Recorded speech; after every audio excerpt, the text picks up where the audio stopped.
Oh, I didn't even test. Well, I guess I'll know soon if that's actually working. But everything should be live. We should be up. We have 11 different toy groups today.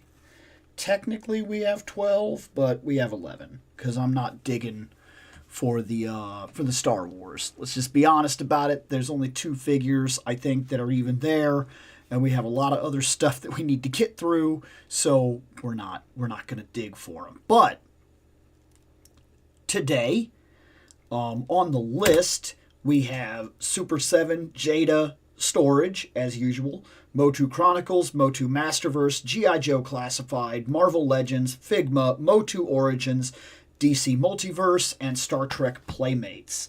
And then if we whittle down the DC, Star Wars will roll back in to the show. But like I said, I think they only literally have 2 figures left in Star Wars, and then we will close that out. And I have no idea when that would come back into the show.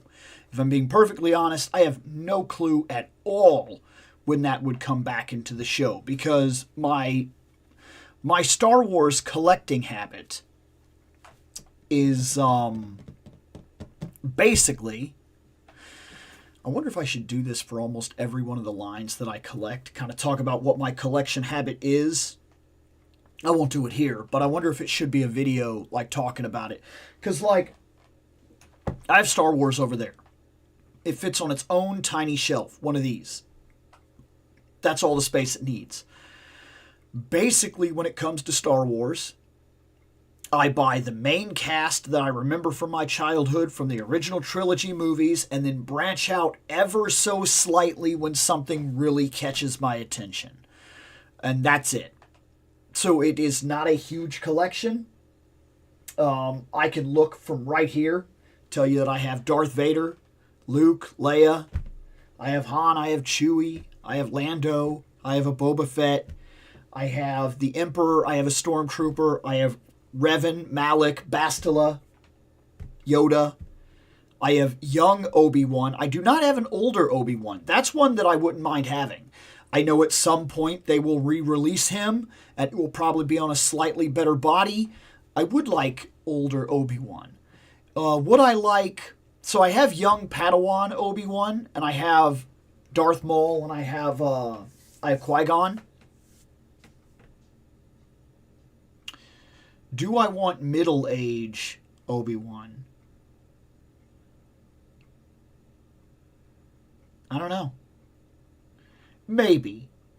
If I could get him and Anakin around the exact, like probably both of them from the Revenge of the Sith movie, maybe.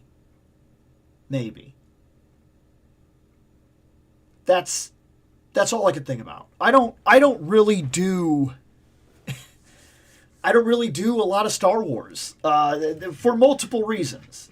But like, if I'm not going to collect hardcore in Star Wars. It's never going to happen. It's not me. Let's see. Oh, yep, it's working. Hey, what's going on? Show that spends $20 here and not there. Yeah, that's an absolute fact. Oh my gosh, is that true right now? For sure. The money is getting tight. Like, we have entered that point where the money we have is the money we have, and it is... I'm lucky I buy toys the way I do. That's what I'm going to say. Normally, most of the things that I get are pre-ordered, and they're pre-ordered as early as I possibly can. So, like, hey, they're going to release the Fire and Ice Necron. Okay, what's he going to cost? He's going to cost $100. Great. How long is that going to be? That's going to be next year. Great. Pre-order that. Because then I can pre-order that and I can put back into my account like $5, $10, $10, $5, and I'll pay him off. Like, I'm not worried about him. $100 seems steep, but not when you order him a year in advance. Believe it or not, What hits harder is when you buy the Lizard Man. And the Lizard Man is $40, but he's pay right now. That's a harder hit. A much harder hit than playing the layaway game. Because that's pretty much how I get all of this. Is I'm basically playing a layaway game. I go on, I find a figure, it's going to come out in like 6 months, it costs $40, I put like $5 a paycheck back into the account. I have an account that's specifically set aside that's basically just toys. And that's it. Once that account starts to bleed dry, I'm done.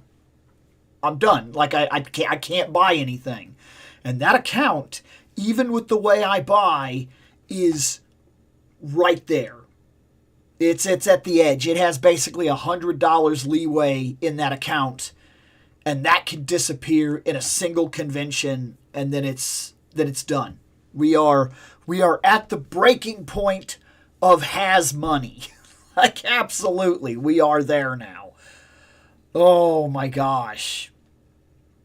Every time you turn around, man, something's costing that money right now. Aside from everything else that's going on in the world and things like that don't exactly do us any favors. Hey, man, that's the reason we're doing this on Sunday, okay? We're going to try to put Monday off for just a little longer with some toys and some talks and some hanging out. We're going to see where we get. Sometimes it works and sometimes it doesn't. But, hey, we're here for it. That's what we're doing.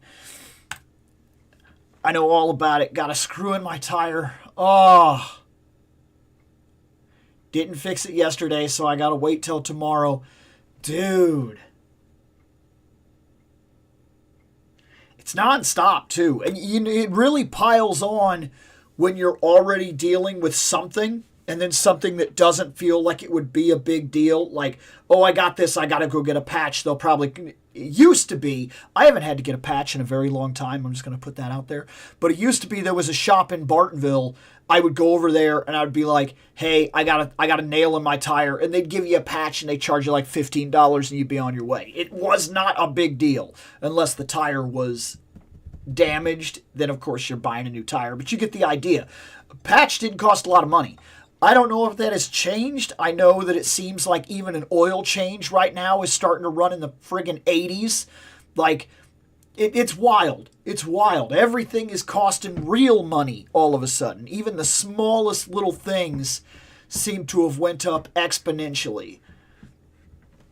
It sucks. And when you're already dealing with a real problem, and then that falls on top of it, even regardless of how small that problem is, it feels like a really big deal. It sucks. It absolutely sucks. We are 8 minutes. So far, Storage and Super 7 are currently winning. Super 7, if this makes any difference to anybody, is all TMNT. I don't have anything else Super 7 right now. I had debated for a while about picking up a couple of G.I. Joes. However, sometimes I look at them and they look so perfect to the cartoon and that art style that, like, it makes me want them. Like, Super 7 definitely found what they were doing. They're making the cartoon versions of these characters, and that's cool. I would like a cartoon Scarlet, a cartoon Snake Eyes, a cartoon, Cobra Commander, things like that. If I'm being perfectly honest, I would buy that. However, that up there, Classified, is so good. It is so unbelievably good. I mean, and here I just threw one of the Classified right onto the ground. But, like, let me move that. Calm down, Lizard.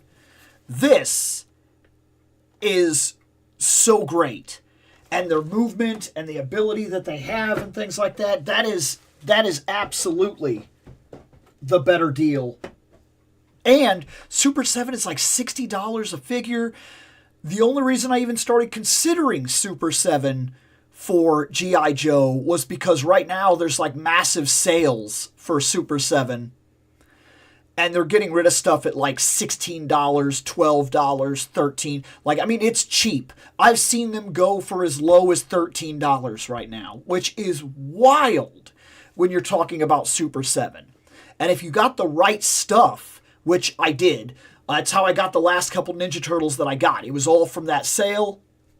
That's a good deal. That's crazy good for a line of figures that is constantly in the $60, $70 range. But even with that, it doesn't change the fact that I would only be buying the ones that are on sale. And I don't necessarily love the articulation of Super 7. So, like, that $13 really could just go to, like, another Marvel Legends, if I'm being perfectly honest. Or it could transfer over for the next Conan figure that I need because, oh my gosh, Epic Hacks is trying to take my money. Epic Hacks now has the gold armor, it has the gold armor Red Sonja, which I considered. I really did consider that. I have passed on it. We'll see. Maybe if at some point, if I do an overtime week or something like that and I have the money and she's still just sitting on Big Bad, there's a chance that I could end up with that. But really, she's just the one that I already have. I mean, she's no different. She's this one right there. And of course, it zoomed all the way in so you couldn't even see what I was talking about. But that right there, that's her. I already have her. So since I already have her, and she's in the more traditional armor scale, the only part of me that really kind of said, like, it's the gold armor, that is cool, but I was kind of interested in getting her so that she could wear the second armor set. So that one could wear the other armor set. And that was kind of where my idea was with going after her in the first place. Will I do that? It very much depends. But I now know that there is a Conan. There is a Baylit. There is a Yag Kosha coming. There's another Conan. If they're diving into stuff like Yag, then you have to imagine they're going to go real deep into this line and give us all, like, I don't know, they must have gotten a Conan license and they're just going in. Because the idea that they would make that, I can't think of a single other person that has ever had the license for Conan that has produced that figure. Ever. And they're going to do it. Does that mean that they're really jumping in? Could we get chances at buying things like Valeria? I don't know. Like, that's really cool. I'm really curious to see how far that goes. Could we get some of the Kushites? That would be cool. I don't know. I really don't. I have no idea what's coming. I don't know what the future looks like for that in terms of that license. But then they also did, like, Frankenstein's monster. Like, Epic Hacks is doing some really cool stuff at that scale. And once you start buying things like Conan, there's a lot of stuff that bleeds into it that would work really well that Epic also does in the 1/12 scale. Everything from skeletons to vampire monsters and things like that.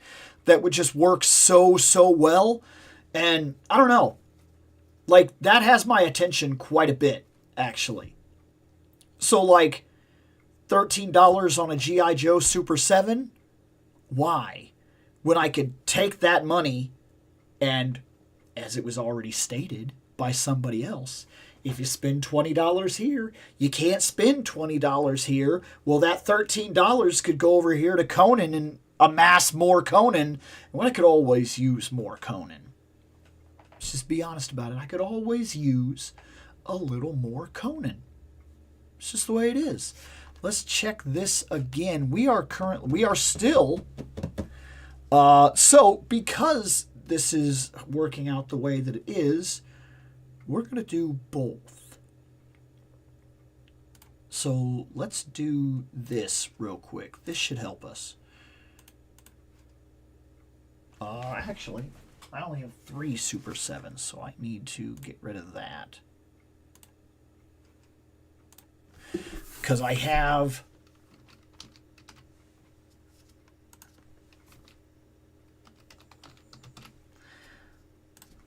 I think these are the figures that I have.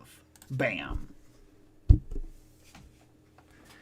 You know what? They'll understand. I didn't write the thing, but those are the 3 Super 7 that we have. And while that goes through, we are going to reach.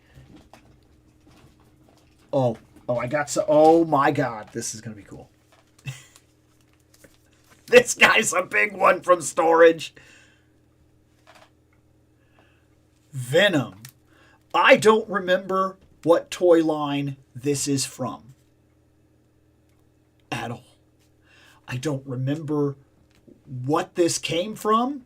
I know I have a Spider-Man that goes with it. I think I remember getting both of these at about the exact same time. And this is, dude, this guy's so cool. Doesn't got much going on in terms of his upper torso movement. But I used to get this guy getting like this and everything like that. So what did I use this guy for? This guy was the bad guy for my Megazord. This is what this was. A long time ago, I had Power Ranger toys. And with those Power Ranger toys, I got a Megazord. And specifically, I had the Thunder Megazord at the time.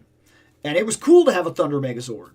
But it was not cool to have some Power Ranger bad guys, and the Power Rangers would fight, okay? And so here's the kicker. Whenever they would grow, you would have to wonder who they were going to fight. I didn't know who they were going to fight because I didn't have anybody that was like big that could fight the Megazord. So it was stupid. Every time I would call the Megazord, like it would just like the fight would basically stop because I didn't have anything for them to I didn't have anything for them to be able to do. That's weird. Why is Xandol weird backwards and whatever. But yeah. So I came up with this idea that whenever the Rangers would win and the monster would lose, the monster would, of course, grow. But then I had this like thing where like, oh, they beat this monster and now the monster goes down and then like the wand falls into the ground or whatever. I didn't have a Rita. I think I always kind of made it that, oh, well, she's on the moon, so I don't have to have her because the Rangers are never going to have a confrontation with her. And then we would grow this, and this would fight the Megazord. Like, that was the only thing that made sense to me. It was a big toy. I didn't have a lot of these. I had, in terms of big toys like this, I have this Venom. I have a Spider-Man. I have a Wolverine. I have a Wonder Woman. A Megazord. A Godzilla.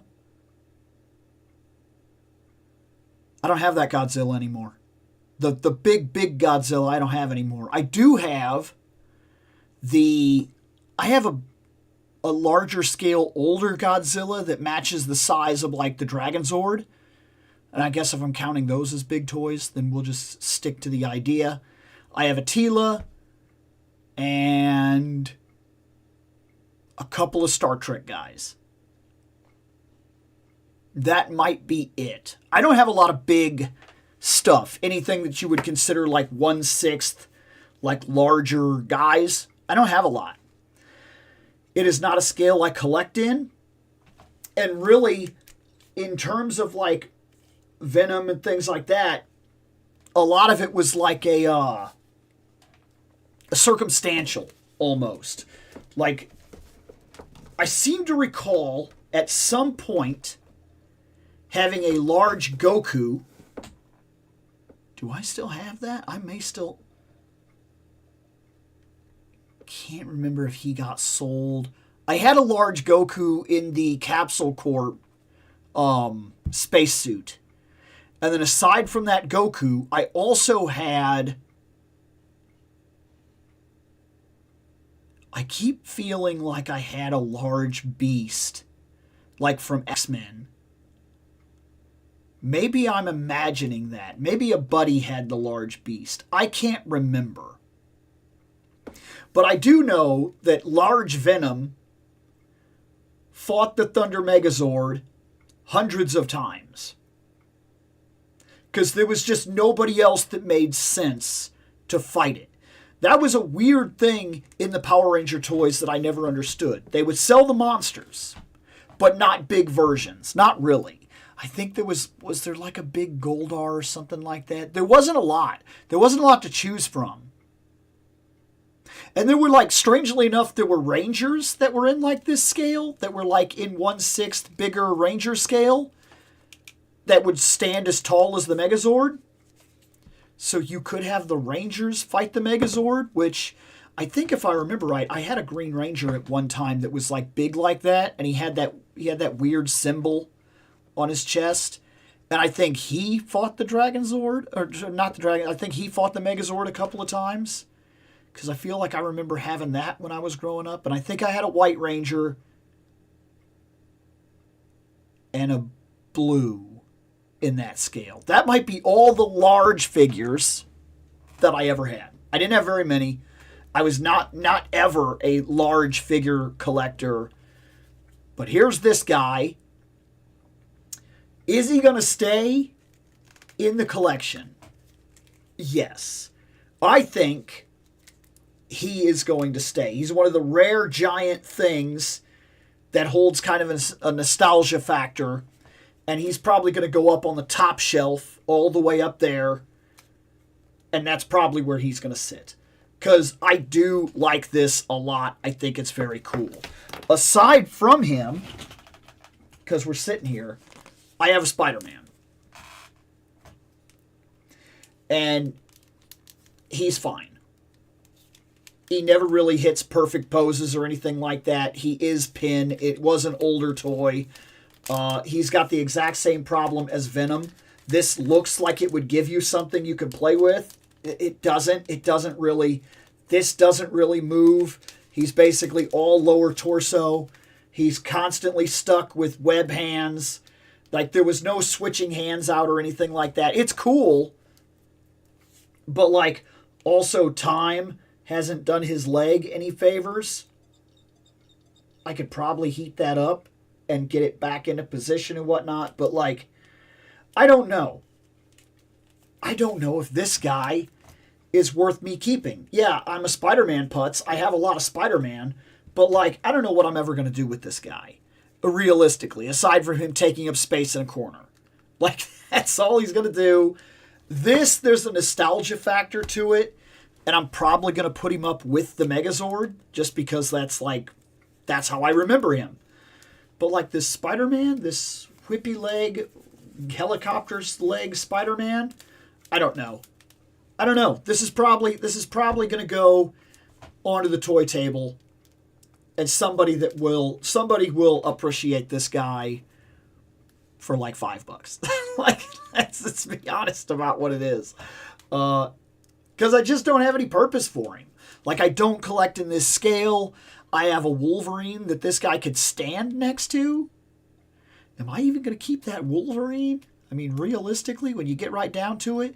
Because I'm getting rid of a lot of my old statues and whatnot. He currently sits with the statues. Because he's one of those large Marvel Legends that was bought for me a long time ago. And he was, like, really cool. But, like, I posed him and put him with the statues. Because I don't have any purpose for him. And that's where he's been forever. And now that I've gotten rid of, like, half my statues. And I don't think I'm done. I think I'm getting rid of a couple more. I'm probably only keeping about 4 main statues. If I do that, is he gone? He probably is. He'll probably go in a bag. This guy will probably go on the table. I think that's, realistically, I think that's the direction that this is going. I don't think this is staying in the collection. I think he's going bye-bye. But I think this will stay in the collection because he is an actual talking point to how I used to play toys. So, yeah. I wondered where he went. Hey, what's going on, man? So, let's check this. We have Slash. /1. Okay. And then that puts us right down there. What are you? You're Metalhead. What are you? Slash.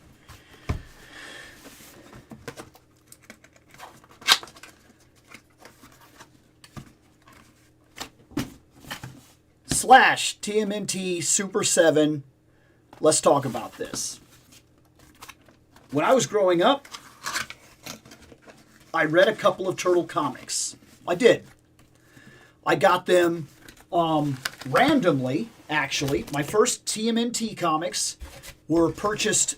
They weren't even purchased, if we're gonna get technical here. They weren't even purchased. My mom used to do odd jobs, like painting and yard stuff and things like that. And when she would do things like clean, paint apartments and stuff like that, she would do stuff like sometimes I would go with her. I got a couple of things from this job, actually. It's where I got my Game Boy.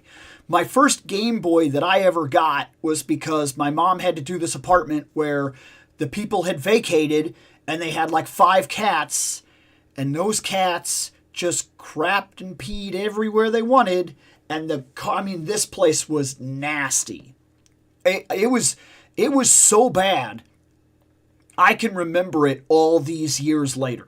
Like, I was very young, and I specifically remember going into that place and being like, oh my God. And my mom being like, yeah, you're probably not going to want to sit in here.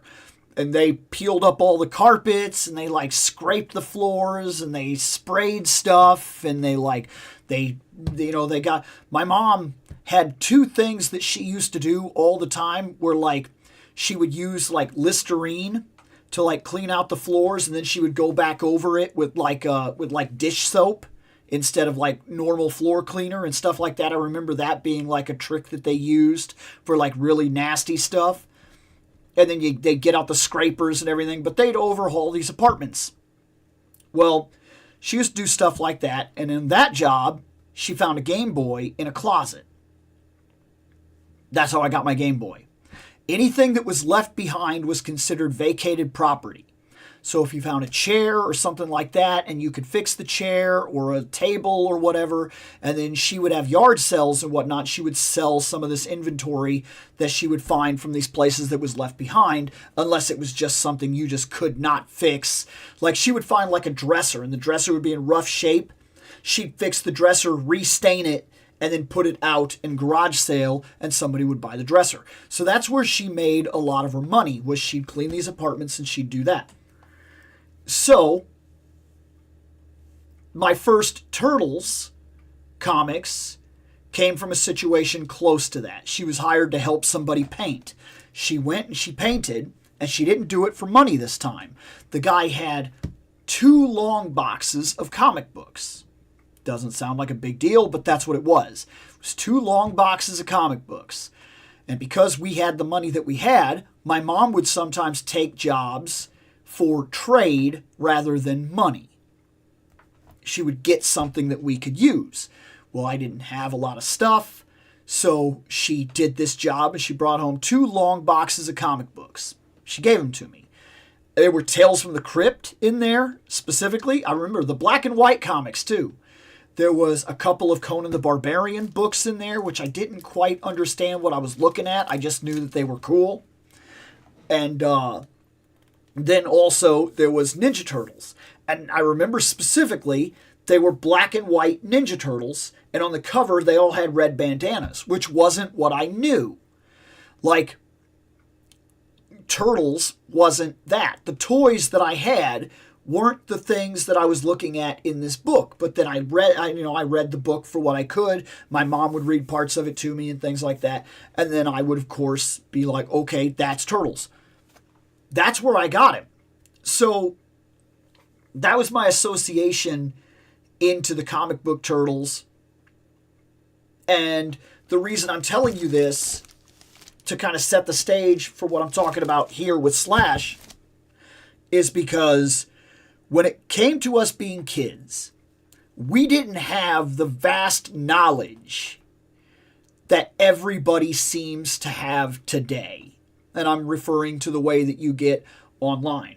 You go online, you say, hey, I used to really like this, blah, blah, blah. And then somebody has an encyclopedic knowledge about everything that you got wrong or everything that you should know about a thing. And if you say one wrong thing, oh, well, you don't know what you're talking about. Well, when I was growing up, this was just the way everybody was. Nobody really knew much. You got what you got. And there was no internet to fill in the gaps. So I had a couple of comic books, I had a Saturday morning cartoon show, and I had a couple of toys. I knew the Turtles were good guys. I knew Splinter was a good guy. I knew he was the father figure, the leader. I knew about Shredder. I knew about a couple things here and there. And then one day, they drop this guy on me. I know you can't see the guy because he's in here. But they drop Slash on me. I don't know what this is. But he's like this angry turtle. He's like dark. And he's got like these sharp teeth. His eyes are yellow. His bandana is black. He's got like this. He's got like a shredder claw. His weapons are tough. He looks like a monster. I instantly fell in love with this figure in particular. I knew nothing about him. So I made up my own story. And the story that I made up was that Shredder, after having lost to the Turtles a couple times, including not even being able to have Bebop and Rocksteady do anything for him, he figures he'll make his own turtle. That was the storyline that I came up with. So he goes and he gets a turtle and he gets mutagen and he creates the turtle. And then he has this, but something goes wrong in the mutation process and he gets this angry monster. And then the monster attacks him. He loses control of it and it ends up a bad guy that the Foot is hunting. But he also doesn't trust anybody because of the way he came into the world. So the Turtles also can't be his friend. So he's just like this loner, angry monster that kind of lives in the lower sewers and is a danger to both parties. And I just went with that storyline forever. I had no idea what Slash was. So that's what he was to me. That's the storyline I created. So go a couple of years later, and I see this movie. And there's a snapping turtle in the movie. He's got spikes on his back. He's a snapping turtle. He kind of looks familiar to me. And I go, oh, that's Slash. And then they go, this is Toka and Razar. And I'm like, why'd they change his name? That's Slash. And I thought for sure. Like, that was my first instance of, like, nerd irritation, where we go, no, that's wrong. They didn't follow the storyline. And it wasn't. It absolutely wasn't. That has stuck with me for years. That we, as nerd ragers, will and can be wrong. We're not experts, regardless of how much we think we are sometimes. And it really did stick with me for years. Until the internet and being able to watch more and see more comic books and things like that. I didn't know what Slash was. I had no idea. I would constantly be like, they screwed him up in the movies. I had that toy when I was growing up. He's actually a turtle named Slash, and I don't know who the werewolf is. I was wrong. But I was certainly confident because I had the figure growing up. I know. Like, it's weird because this tiny little memory, it sits with me. And it makes me realize, like, when I think back to all the times that people have argued with me or whatever, and sometimes they argue and you can very much tell that they're reading a Wikipedia article. Like, that's their state of knowledge. They're Wikipedia experts and whatnot. They're like, well, actually... And I think about that. And I think about, like, the nerd rage that I had when I was a kid. And I think that has held up over the years to have me talk to people. And how I always say, this is the information that I have. This is the way that I see it, and I am not an expert in this material.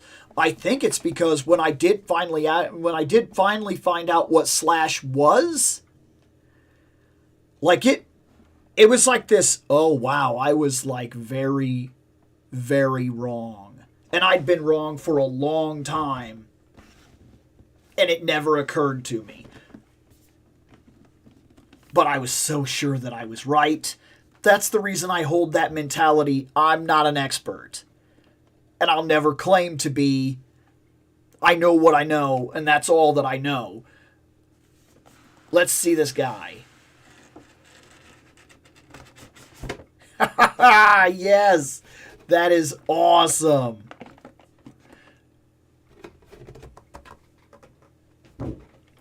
So we have that jagged blade, which is cool. We have the messed up nunchucks, which is cool.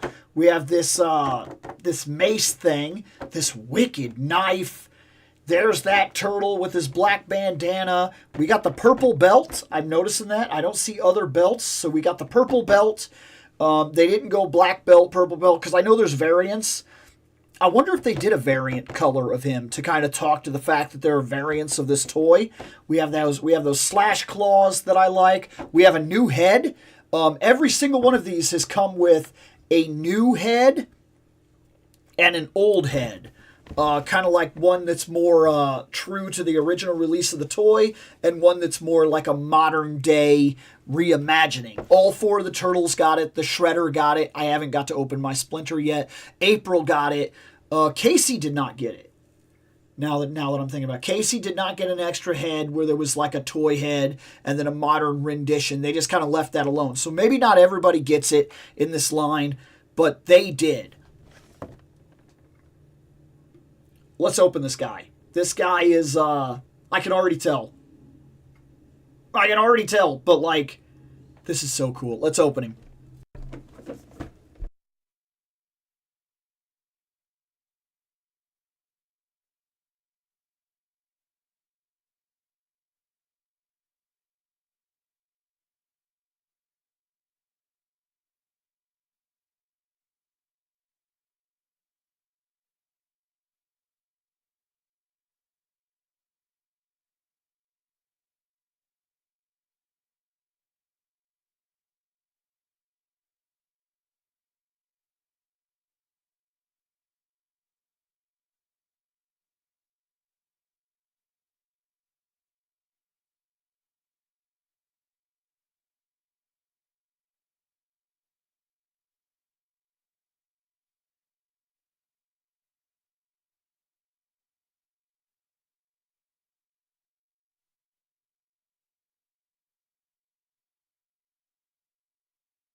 Well, that was a lot. Like, that was a lot. He was incredibly tough to get out of there. They didn't skimp on the stuff, I'll tell you that. We got the classic weapons rack. This is basically a nostalgia kick for your childhood. That's what this whole thing is. These weapon racks, they're very cool, but they're just like a nostalgia thing. I have been keeping these, but I have no idea what to do with them. If I'm being perfectly honest, I just don't know. Like, they just go in a box. I have set them up in backgrounds for like pictures and stuff like that, but that's about all that I've really done with them because I just don't know what to do with them. This plastic, it's his nunchucks. They're very tough. They're like barred nunchucks. Like, that's sick, man. That's hardcore. You got to think about how crazy this turtle is too, man. Because, like, these are spiked, which means that if he's not perfect with this every time, but maybe this is just a blunt instrument for him. Maybe he only holds it here and he just swings it. You know what I mean? Like, this is rough. This is crazy. That's his knife right there, which is also, it's got a barb at the end, which is actually kind of cool. He's got this. Maybe he just is super tough. Because this right here is a mace, and all of this is actually got spikes in it, and he just holds it, so like that must not bother his hands at all. His sword also has a barb at the end, which is, these are mean weapons, man. And that knife that you could punch with, and then like it's got that big chip out of it, you can tell that it's been used. He also comes with, because this makes perfect sense, right? 3 throwing stars, these shuriken things, which I don't see him as being like a ninja. I don't. And because, of course, 2 grenades. 2 grenades. Grenades. Wow. He does come with a mess of different hands. He comes with these hands, which their wrists do this. I'm pretty sure the wrists that he has on are the up and down wrists. And then he has a pair of fists. And then he has a pair of expression open hands like this. There's a lot of stuff here. Then he comes with this head, which I think is kind of cool. This is basically if he'd have got the same head as the other Ninja Turtles. That's kind of what that is, with their beak right here and everything, and they got the dual exposed teeth. That's pretty much what all our original Turtles got. But this isn't the head that he had. So this, I think, is the extra head that they gave as kind of like a way to... Because I don't seem to remember this being the head that he had. My memory of this turtle is this head right here. I remember the open mouth. I remember the teeth. Like, that's what I remember. I don't remember this. So I think this is the cool, newer, improvised head that kind of allows you to kind of retro style him up with the other turtles. So you could put him up there with the other turtles and give him the same kind of head that they have. Because I don't remember that being the head that he has. But if it is, then Mandela effect, because this is the way I remember him being.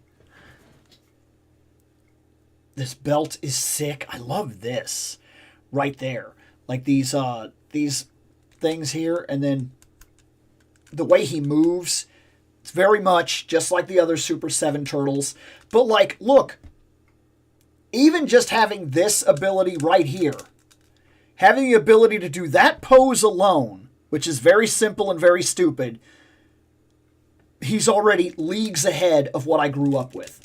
Leagues ahead of what I grew up with. We didn't even get that. The wrists moved, the arm moved. There was no elbows going on back when we were kids. That was it, man. And the feet, like we didn't have knees, they had feet. And they had pre-posed feet, legs, and the leg could do like this, but that was it. They were like, they had 2, 4, 6. That was it. Like 7, technically 7 points of articulation. That's all we had. And if I remember right, his head was weird too. It went like, because of the way his neck was, it just did like this. It couldn't go up or down or anything like that. Like this is more than he could have ever hoped for when I was growing up. He could not have done this. It's not a thing. He wouldn't have got away with it. I love that he's kind of hunchback. I like that his shell is so mean. Like, look at that. This guy was like my biggest bad guy. He used to show up and be a problem for both Shredder and the Turtles. Like, he was nobody's friend, and both sides were just like trying to deal with him. That's the way I played with him when I was growing up. I like this. I was curious how the belt was not falling off. They put a peg in his back right here, and then this belt is pushed into that peg. I don't mind that at all. I think that's perfect, because this belt, I don't want them to indent his shell necessarily, and I knew that these spikes would be an issue. I was like, how is this staying on him? How does it not fall off of him? That's exactly how. He has one pouch that is an open, so that you could actually like put something in that pouch. You could put like the knife or something like that. If the knife is too big, but I bet you could put the barbed. Yeah, you could do like that. That's cool. He also has these 2 pegs right here and a peg right here. What is that for? What would the pegs hold? Are those for the throwing stars? Oh, wait a second. Were the stars originally on the belt? I wonder if the stars were on the belt when I was growing up. And now you could put the stars on the belt, but they'll actually have color and there'll be separate parts that could come off the belt. So, just like with Batman, so let's put this out there, my turtle did not have his belt forever. He had it for a while, and then at some point the belt was taken off, and then at some point the belt was never put back. I had plenty of turtles that didn't have belts. I had Master Splinter that didn't have the robe. I had a Gambit that didn't have his coat. I had Batmans that didn't have their capes. I was a kid. I played with my toys. Playing with your toys outside means that sooner or later those parts are going to disappear, if not in your room. And a tiny little belt, it doesn't come back. It's gone now. So I'm having trouble remembering the belt. But if that's the idea, that is awesome. There's also one last pouch over here. I don't know what would go there. If this goes in his back thing here, and it seems to fit, it seems to make sense, and those go on the belt, he's got this left and these left. This must just be like an open thing, unless this is supposed to go there. And if that's the truth, if that goes there, I don't know. He's got it. He's got options. There's a lot here. Like, this guy came with a lot of stuff. It is wild to me just how much stuff this guy came with. I will mess around with it. I'll determine what I want for him overall. I'm not going to change the head. I like this head, though I don't hate this at all. I do think that's pretty cool, actually. So I don't detest this or dislike it, but my childhood feels like this was the head he had. It is really awesome to have this back on the shelf, because this guy right here was like my favorite Ninja Turtle toy. Of all the Ninja Turtle toys that I had, he was my favorite. I used him all the time. Sometimes as a troubled good guy, that was doing the right thing for the wrong reason. He just hated the Shredder, but he would help and show up. Like if the foot soldiers were invading the sewer or whatever, he would show up and he would fight them. But then, like, you know, the turtles would be like, oh, thanks or whatever. And he had nothing to do with them. He'd basically, get off of me, you know. That kind of, like, he was just so cool. And like I said, I didn't know anything about him. I had to make up my own story for this guy, so I did. And regardless of anything that I've ever learned in the aftermath, the way I played with my toy as a kid is the way I remember it. It is going to be so cool to put him up there with the other turtles. That's one of my next projects, actually, is I'm going to pull everything off the turtle shelf and rearrange it. And when I do that, he's going to go up there with my other Super 7 guys. I like that he has these scars on the shell and everything. He is cool. It is so cool to have Slash back. Like, he was my favorite turtle toy when I was growing up. Hands down. Without a doubt. Absolutely. Let's set up another.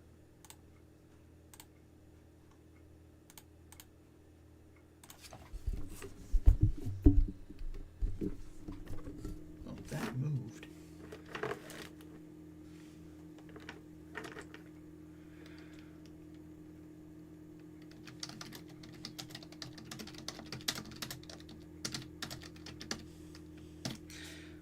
All right, let me move that. And we are going from here now. So we have...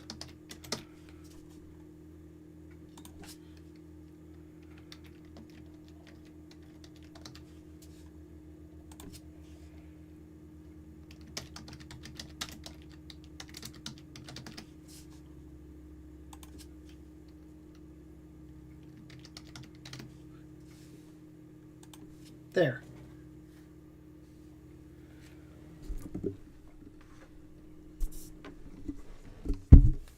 All right. They're babies. That recently played in the theaters. Shane kept saying, we're going to go see it. We're going to go see it. We're going to go see it. We never did. We never did. I offered 2 different days that I was available, 2 different days that he could have went, 2 different days that he was like, let's just try the weekend. I'm very busy on the weekend.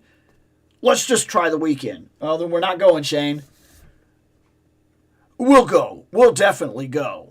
We have all day. We'll definitely go. Weekend comes, never calls. Whole day goes by, not a word, nothing. We do nothing. We just do nothing. Like that. We missed it. I almost went myself, but I went to the first Turtles movie, which was the one that I wanted to see. He wanted to see the second. He never got a hold of me. I don't think he went and seen it. I didn't go see it. So we both missed it. Fun thing is that I re-listened to those episodes last night. Really? Hey, what's going on, man? Bill pulled Venom out of storage. I did. Okay, we are off to a start here with... Really? I am surprised. I am very surprised. We're landing Figma. That shocks me, because, like, Figma has been here, like, multiple times. Many, many times. And it has never gotten any real votes. And now it looks like we're finally gonna open it. Have I been to Ross? No. It's very rare that I actually make a trip out to Ross, but I know that they're getting a bunch of turtles recently from, like, NECA. But they're also getting cartoon collection turtles, so I'm not sure how I feel about it. Because I'm not collecting the cartoon line, but maybe if I saw the right thing, I don't know. I've got to go see what they have, because I heard they're getting a lot of NECA material.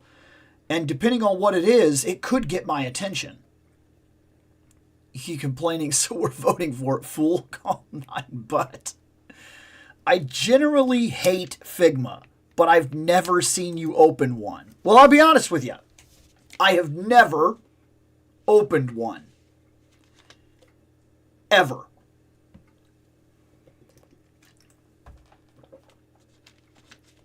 In fact, I have never bought one. Ever.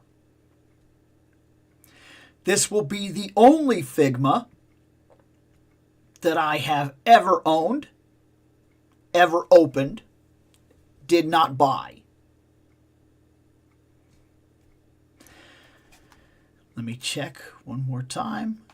So far, we've got 3 votes, but I think we've only got about 3 people hanging out right now. So let's open it.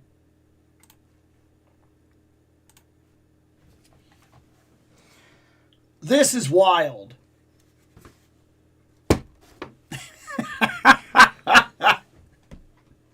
Oh, man.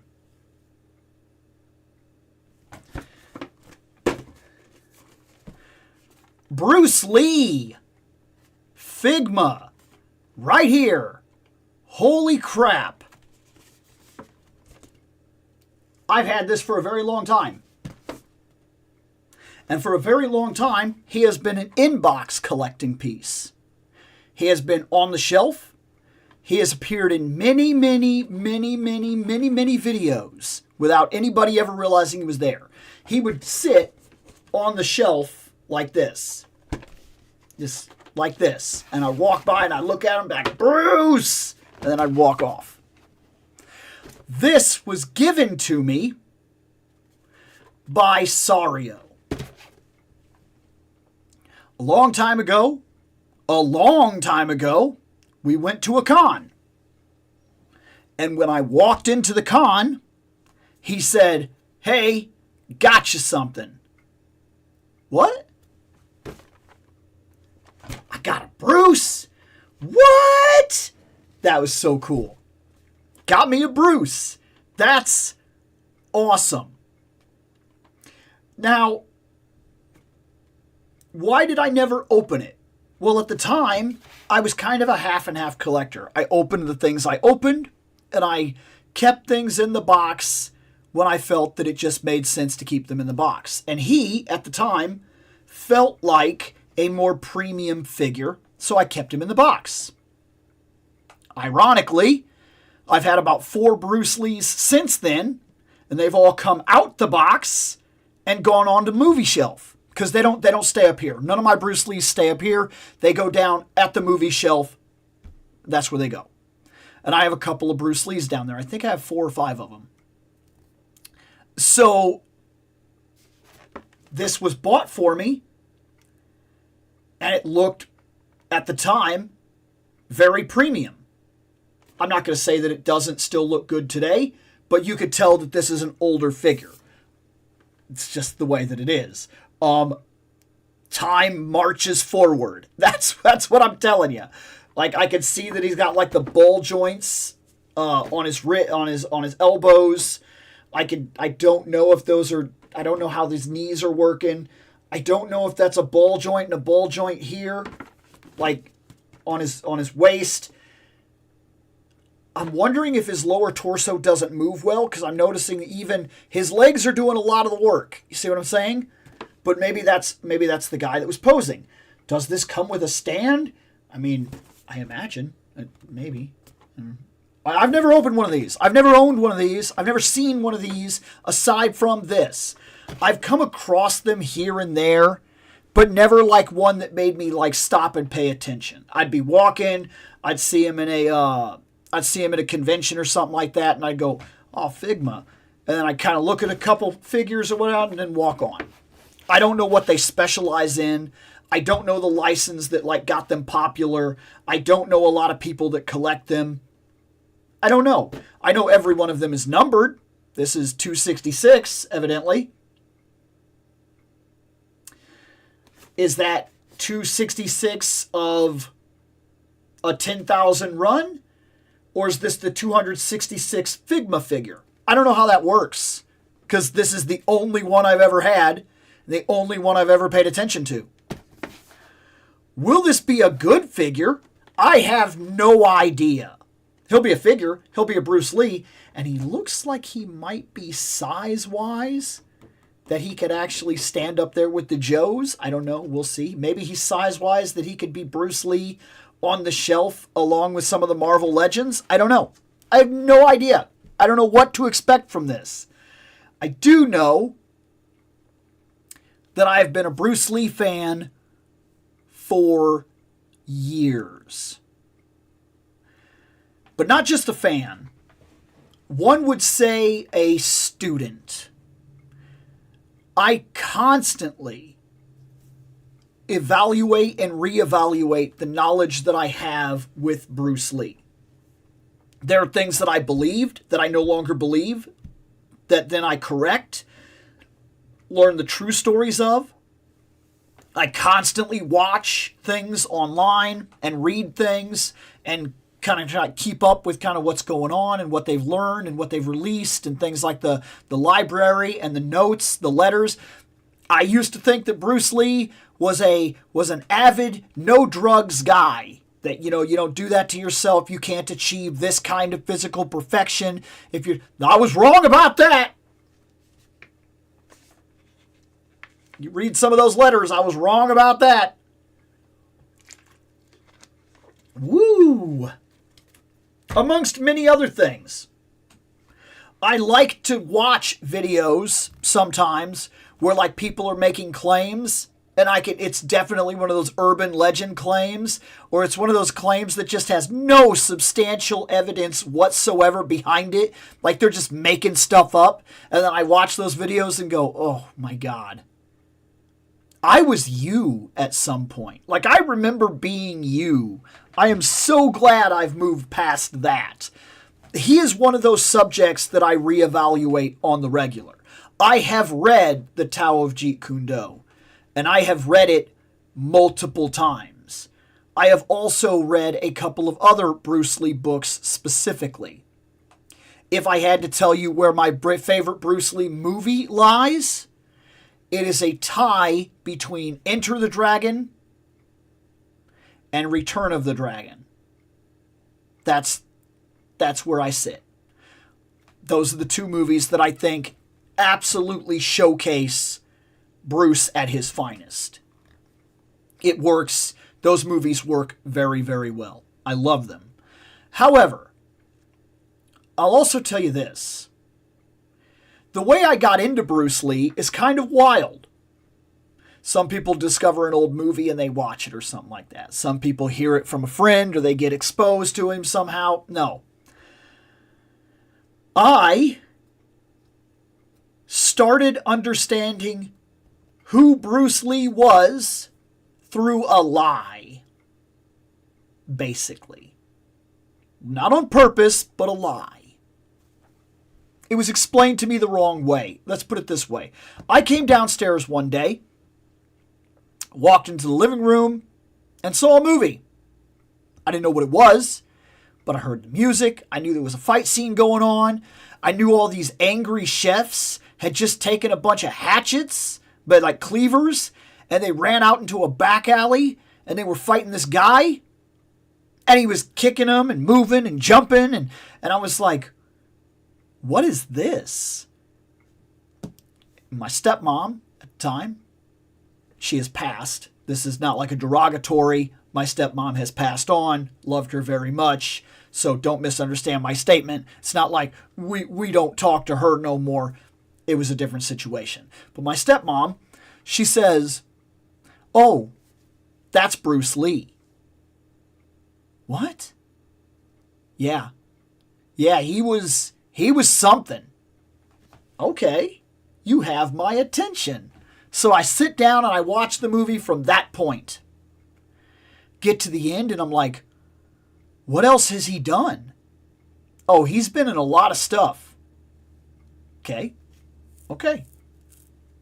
So I start keeping my eye out for Bruce Lee.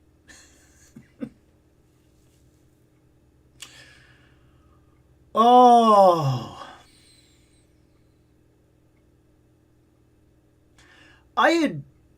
She never explained, so I didn't quite understand. So I watched Dragon the Bruce Lee story. and thought that what she was referring to was the actor. That's Bruce Lee. Okay. So later I saw him in The Jungle Book. Wasn't quite the same Bruce Lee, but I mean, he was there. So you getting the idea? I followed the wrong guy for a little while. Then finally, one day, on television, again, I don't remember what channel or anything, but on television, I saw another Bruce Lee. I saw the same movie, but this time I saw it from the beginning. Basically from the beginning. It may as well have been, it was, I missed very little of the first part of the movie this time, because this time I came in during the dance. And in watching the movie again from this point, from an earlier point in the movie, I was able to see that it was a life story about a guy, and that it was supposed to be a biopic of types. And then I said, oh, wait a minute. This was like a guy? Like a guy. Like a guy that was alive, a guy that was a guy. Like a guy. Like I could be that guy? What the guy? And then I went and looked him up. Because by this point, we had a rudimentary internet. Look, internet is very different back then. You had to know exactly what you were looking for and things like that. And there was no telling what you would stumble across. And websites were websites and so on and so forth. Like, it's not the same monster that you think of today with Facebook and links, and basically the whole internet is driven by like 6 or 7 sites. It didn't used to be like that. So I got on, and I was like, okay, who is Bruce Lee? I find this random little fan site. Click on it. It's got a list of movies. Bruce Lee was in 5 movies. That's wrong, by the way. I didn't know that till later. But at the time, I was like, okay, 5 movies?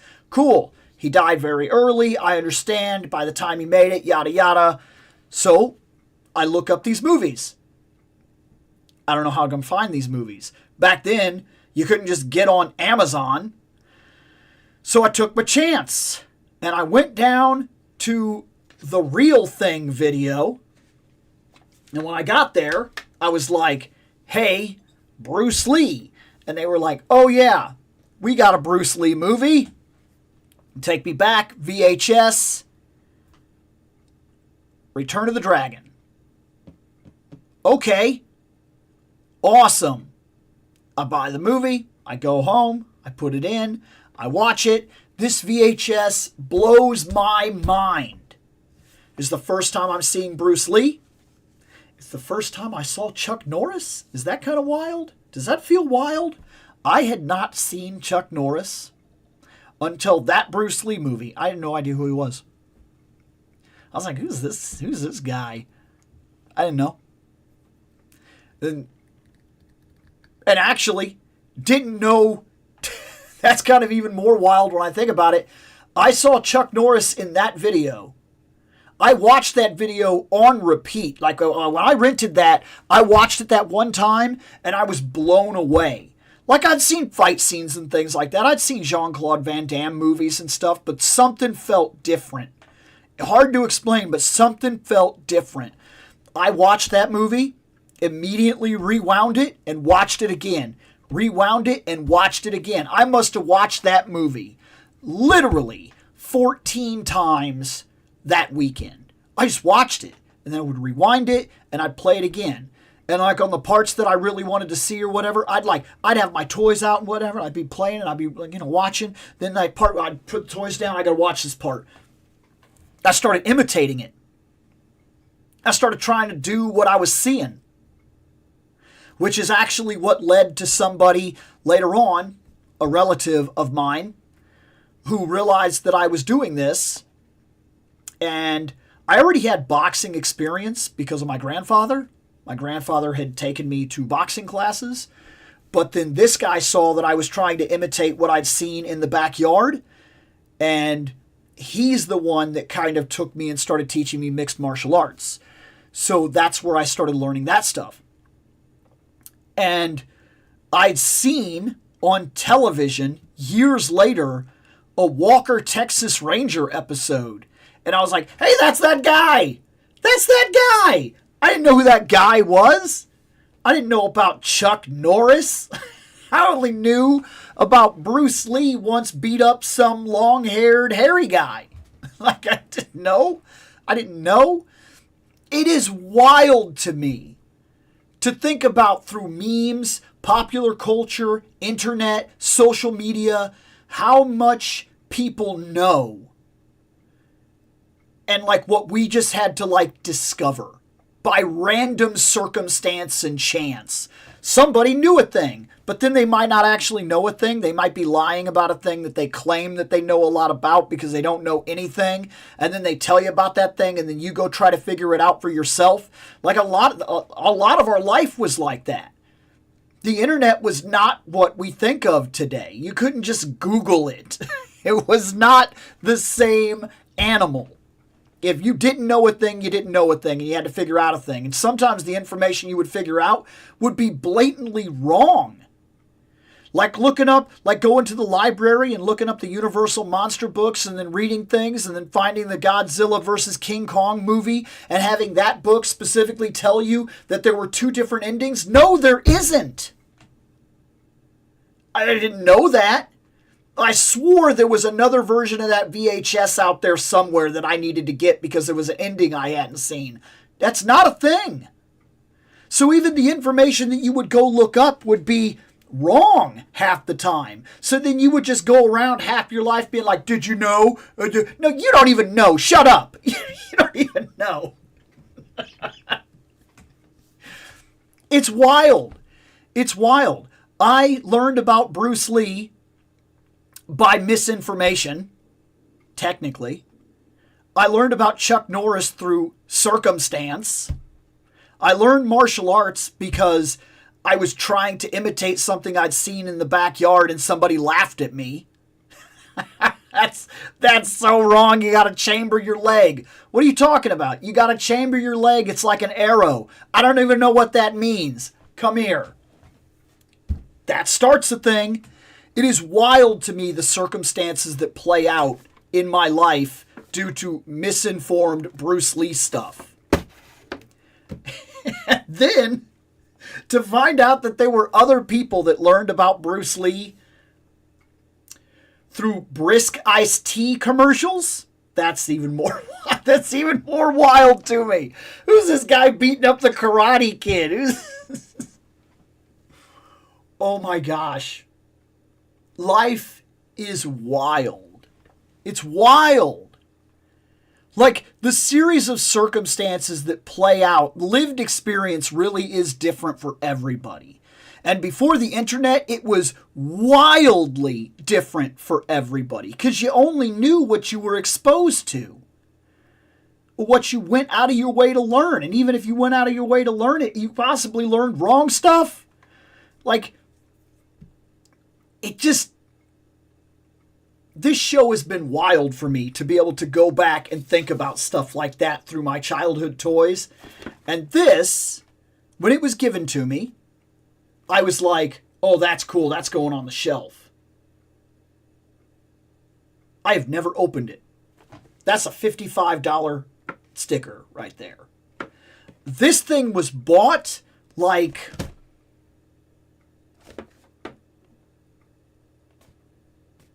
I don't even know how old this is. Like, I do not know. I cannot remember how many years ago this was. And I've never opened it. Has it been that feels wild to say. Has it been a decade? Have I sat on this figure for a decade?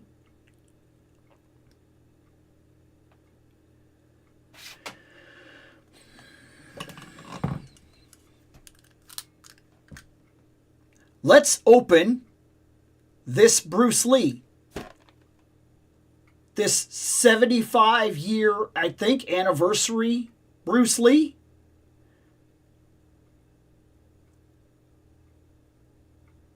This says 2015 on the top of it.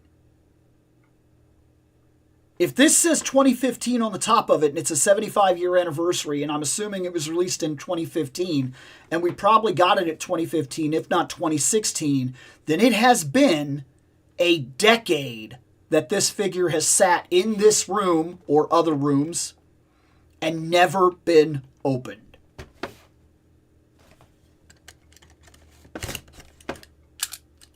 Until now.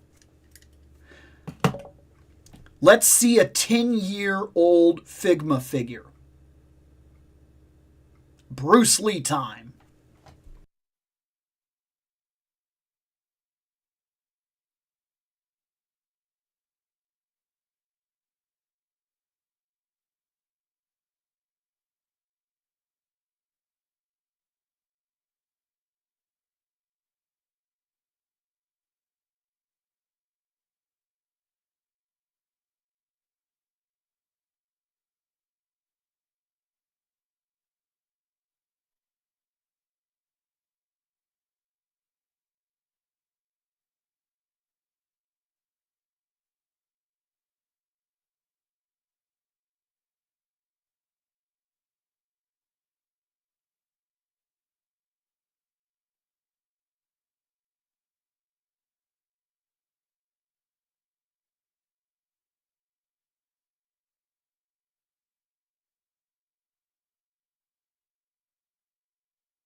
Well, that was something. The way they packed him, I was not prepared for. I pulled the tab. There was no tape. I didn't expect that. I expected tape, and I expected, like, because you get so used to opening figures where everything is taped and tabbed in and got those little twisty, like, tie things or those little plastic tabs. There was none of that. None of that was in a Figma box. So I went to pull it, and I was going to see where the tape was so that I could take the box cutter and cut the tape. But then I went to pull up, and it went donk, and just everything flew everywhere. I'm lucky there wasn't a whole lot of everything to fly everywhere. He has 2 pairs of nunchucks with chains. Wow. They're, look, they're not bad. Well, I mean, this one got all wound up, but they're not bad. He has a series of hands in here. There's a whole series of hands, and that is also where his stand is. He comes with a bag, which is very reminiscent of what I got with, like, Mezco, so I could put all the Conan parts together. He came with this, which I'm guessing shows us everything we're supposed to have with him, which is fine. We have face.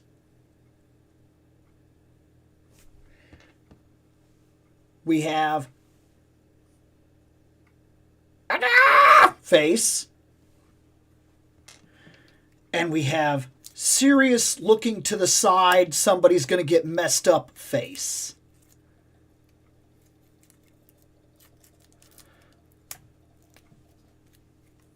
On the actual figure himself.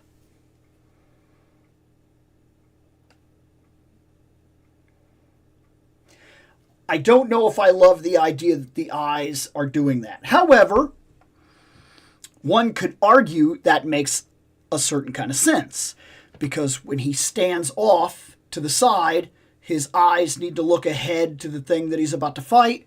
So maybe that actually makes sense, but maybe it's a little too much, because you imagine I could have just turned the head. But now when I do turn the head, it kind of looks like he's looking over here now. And I don't necessarily want to have him like, I don't know, a little weird on the position of the eyes being so far over, but it's something that I can work with. Oh my. He does not T-pose. I was not expecting this. I've never seen one of these. His shoulders are like, they're like flaps. So his shoulders are built like arm pads. You see that? But then they work as a stop. So he can't T-pose. You do get full range. That was wild. His chest is like a rubber. He's got maximum Hulk chest. It's a rubber. So when I turned, I noticed that the little flaps went out. So his back and his chest is like a rubber material, which I kind of get what they're going for. And then there's like, this is a wild level. I've never seen this before. This is wild articulation. I've never seen this configuration. I don't think he's got kind of a drop down, kind of. It kind of like moves. He can't really, he got butterflies, kind of, but they're very slim. I don't know if you'd call them butterflies, but they do this, but they barely do. He's got those hard ball joints here. Are we looking at 90 degree? We are kind of. We've got the ankles that move and whatnot. That's on a ball joint. Everything about this guy is balls. Balls. We got balls, balls, balls. He's got balls. Okay? That's what we're seeing here. But starting to level it out here.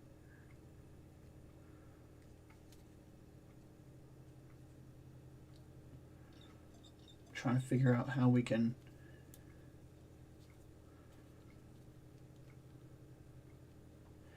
I mean, he's moving with me. So they don't do this. It's all in his. That moves, but this doesn't. This does this, but that's all it does. It goes up and down. This turns. There's a lot of movement here. I'll bet you, had I opened this dude and messed around with him, say, I don't know, a decade ago?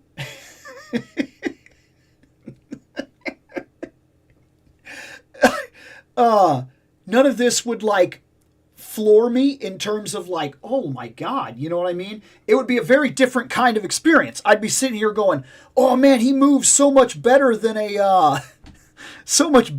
Marvel Legends. Oh, man. He's not bad. This is kind of wild, the way they did his pants. It's like a flap.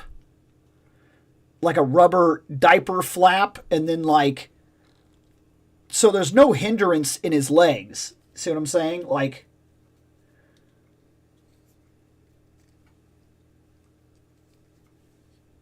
I really don't like, I mean, we can get him in here like this. There's a lot that you can do. I am kind of impressed. I know I would have been very impressed, like, had I had him years back open. Like, that's pretty cool right there, right? I mean, that's a simple enough pose that if you can get him to be on the stand and whatnot, I think he'll still hold up on the movie shelf. I do not dislike him. I will say it's a shock to the system to open up a Bruce Lee now and feel like he's so far behind the times. Because by now he is. Oh, man. Open your toys. Open them. Now, if you're an inbox collector, be an inbox collector. I fully understand it. But, like, this is kind of like one of those weird situations where the people that have never opened him, they're never going to get any weirdness out of him. but they'll never see anything. Like, I'm an opener, okay? I'm not telling you to be one. I'm just being real about how there's good points and bad points to it. Anybody that never opens this Bruce Lee, they'll always have that Bruce Lee. He'll always be in the red box. He'll always be standing there, and he'll always look a certain way. But he'll always just be stagnantly standing there, a display piece. And you'll look at him. And for the longest time, I was fine with that. He sat on the shelf. People looked at him, and they're like, oh, cool, Bruce Lee. But that was it. He didn't do anything. He didn't kick. He didn't move. He didn't do poses. He didn't have those hard side eyes like this or something like that. Like, you can't get those kind of things out of him because they're not there. You can't get them. You have to open them to get that. But then if you do open them, you're going to find out what its level of articulation and everything is. And he's going to be held up to the scrutiny of everything else. That's kind of interesting to me because now that he's open, my mind automatically compares him to other toys, other lines, other Bruce Lees that I have. That's interesting to think that if you're an inbox collector, like, because this has got me curious now. If you're an inbox collector and they release Scorpion and you get it, but your inbox, you put him up and you're like, there he is. He's an inbox. He's Scorpion. He's cool. 4 years later, they release another Scorpion, but this one has better articulation. As an inbox collector, I'm dead serious about this question. Do you buy that one? And if you do, why? Like, I bought other Bruce Lee throughout the years. Because of course I did. But I never opened this one. Now that he's open, my mind is instantly comparing him to the other Bruce Lee that I have on the shelf. And it's kind of wild to me when I think about it, because now that I've got that, I'm sitting here like, okay. And now my mind is going in circles like, if I never opened him, and I never opened the other 2 or 3 Bruce Lee that I have, would I just have a bunch of boxed Bruce Lee all just standing there stagnantly? And then, like, why? Why not just have the one? Like the one that looks the best standing stagnantly. If you have a set of Ninja Turtles, like, now I'm really curious. If you buy one Black Widow in a box, later on when they go, hey, here's another Scarlett Johansson Black Widow, this one has better articulation, does that matter? I don't know how it's wild sometimes where these toys lead me in my thought process and conversation, but like opening him now really has me re-asking what the situation is with like openers and openers and inbox collectors. And if you're an inbox collector, why would you buy another Slash? Like, you have Slash, and then they're like, by the way, we're releasing this again. He's going to be the exact same Slash, but he has better articulation. Like, they double joint the arms and knees. I've seen people that buy every Marvel Legend, but they're inbox collectors. Why? What is the point? You're never going to open them. You're never going to move them. You're never going to compare them to the other figures necessarily. I don't know how Bruce Lee put me on this topic, but he certainly did. Now I'm curious. Bruce Lee is added to the shelf. He is pretty cool. It only took me 9 years to open him. But, you know, I did. I did finally open him. I may switch his hands and get these nunchucks, but I don't know. The nunchucks are a problem. I like chain nunchucks. I think that's cool. But also,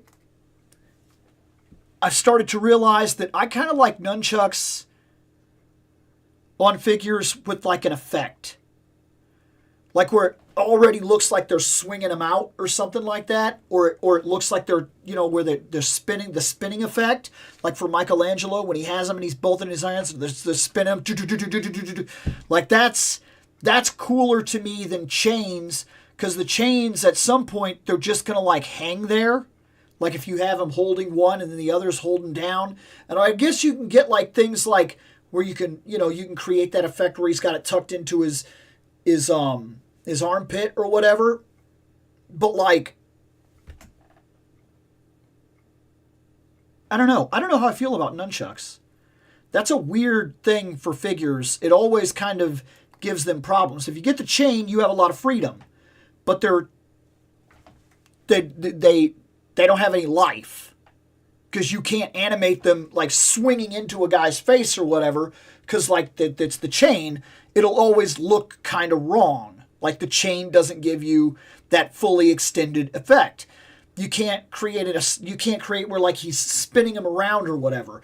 Like you can't flip him. Like there's nothing that he can do with the chain. You could do it with an effect, but then the effect stops and puts you at a point where you're stuck always to that effect.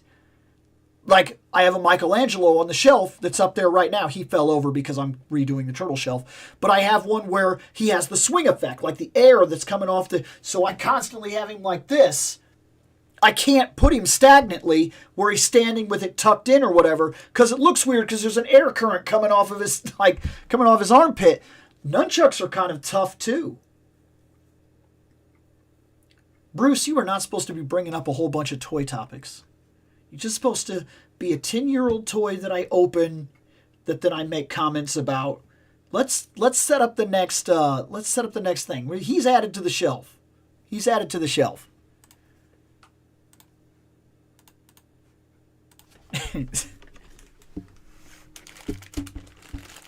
Come here. You go over there.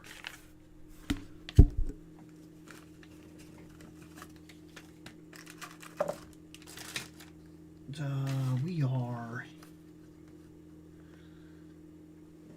Okay.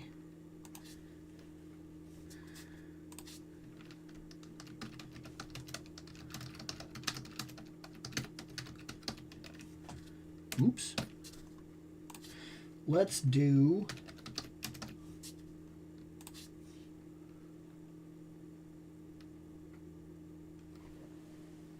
Yeah, I was right.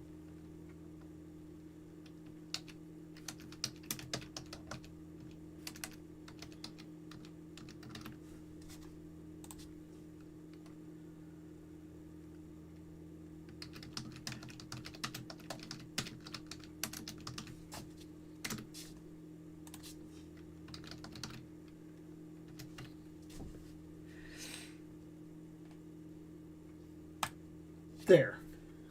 That puts us back up at 1, and then we go from there. Bruce! Be like water. You put Bruce in the box. He becomes the box. That's awesome. Back when I had money from losing my job and cashed out my... Yeah, I remember... Yeah, specifically. I remember that. Was that when you got into that fight? Because I'm sitting here feeling like I remember, because when you got fired, my dad called me. He'd seen it. He said, he called me before you even told me, and he was like, "Is Seth okay?" And I was like, "What?" He says, I don't know, man. I think he got fired. I seen him today. And I was like, "What? What?" I was like, "Holy crap." What's my favorite Bruce Lee movie? I actually did say that. I've almost been in multiple fights in my life for saying Bruce Lee wasn't a magical super warrior of space and time. Magic. He's a magic man. Ooh. Look, I will say, his training, his innovation, his thought process, his speed. I don't know many people nowadays that could have matched it. I will say that. I'm still giving that to him. But my thought process on certain things is different in terms of that. That's just the way that it is. But no, I wouldn't say that he accomplished anything that nobody else could, but you've also got to be willing to put the time and effort in to accomplish something like he did, and that's sacrifice, 1,000%. And most people do not have it in them to sacrifice what he did to achieve what he achieved. I liked Fist of Fury, aka Chinese Connection. Also, The Big Boss was good. Yes, I like all of those movies. I watch all of those movies. You're welcome. You're welcome for my stupidity. We got it the day of our first Zap panel, so it's been a minute. I kind of liked the softer sculpt and colors on this one. The Fig Arts looks orange in comparison. Okay, I know what you're talking about. I also skipped the Super 7 ones from him. Believe it or not, one of the best ones I have is a Walgreens figure. There was a Walgreens exclusive, like 80th anniversary or something like that, if I remember right. And he's like one of the best ones I have. I checked the streams on the old channel. Looks like I got you that about 9 years ago. So yeah, almost a decade. That is wild. Crap, that means the soundboard is about that old too. Really need to win the lottery so it can be updated, let alone doing the full-time show. You can still... Soundboards haven't really changed much in 20 years. Heck, 30. Some of the same soundboard technology that was used 40 years ago is still being used today. So I don't think your soundboard would have any trouble holding up, regardless of it being a decade old, as long as it still just works. So what you're saying is Lee has balls? Yes. Yes. That's exactly what I said. You need some combat cold cuts. Why, when we've got movie turtles over and over again, like NECA, did NECA give us the combat cold cuts? Did we get them? Because if we didn't, why not? Like, come on.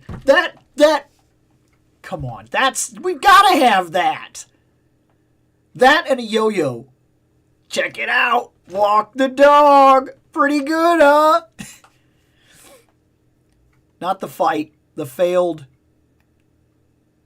Sig Sting. Oh! Okay, so it wasn't the fight. That's not... Okay, all right. So that was... Okay, now I know, yeah.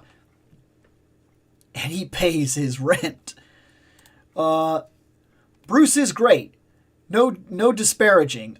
We just know what actual professional unarmed combat looks like nowadays. I've had people argue he would KO Mike Tyson and choke out Randy Couture at the same time. Okay, so look. I'm not going to sit here and tell you that Bruce is going to take down heavyweights in a sport. Absolutely not. But we'll also, let's be honest about it, he was a fighter.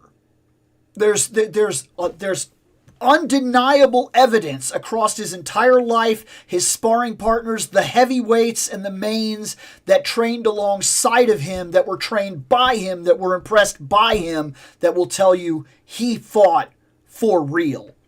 Does that mean he has a professional record? No. He does have a professional record, but it's not extensive. It's very much just a couple of fights here and there, and it basically pulls back into like his boxing history and things like that. But regardless, you in a sport with a heavyweight like Mike Tyson, in a boxing ring, both men in their prime, I am not going to sit here and tell you that Bruce Lee wins that fight.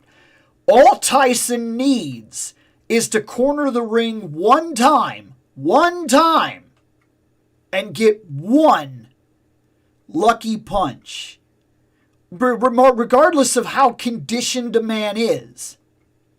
Dodging forever is awfully hard. And when you have more than 100-pound weight difference, no. It's not realistic. You're talking about sports. We weight class our sports for a reason.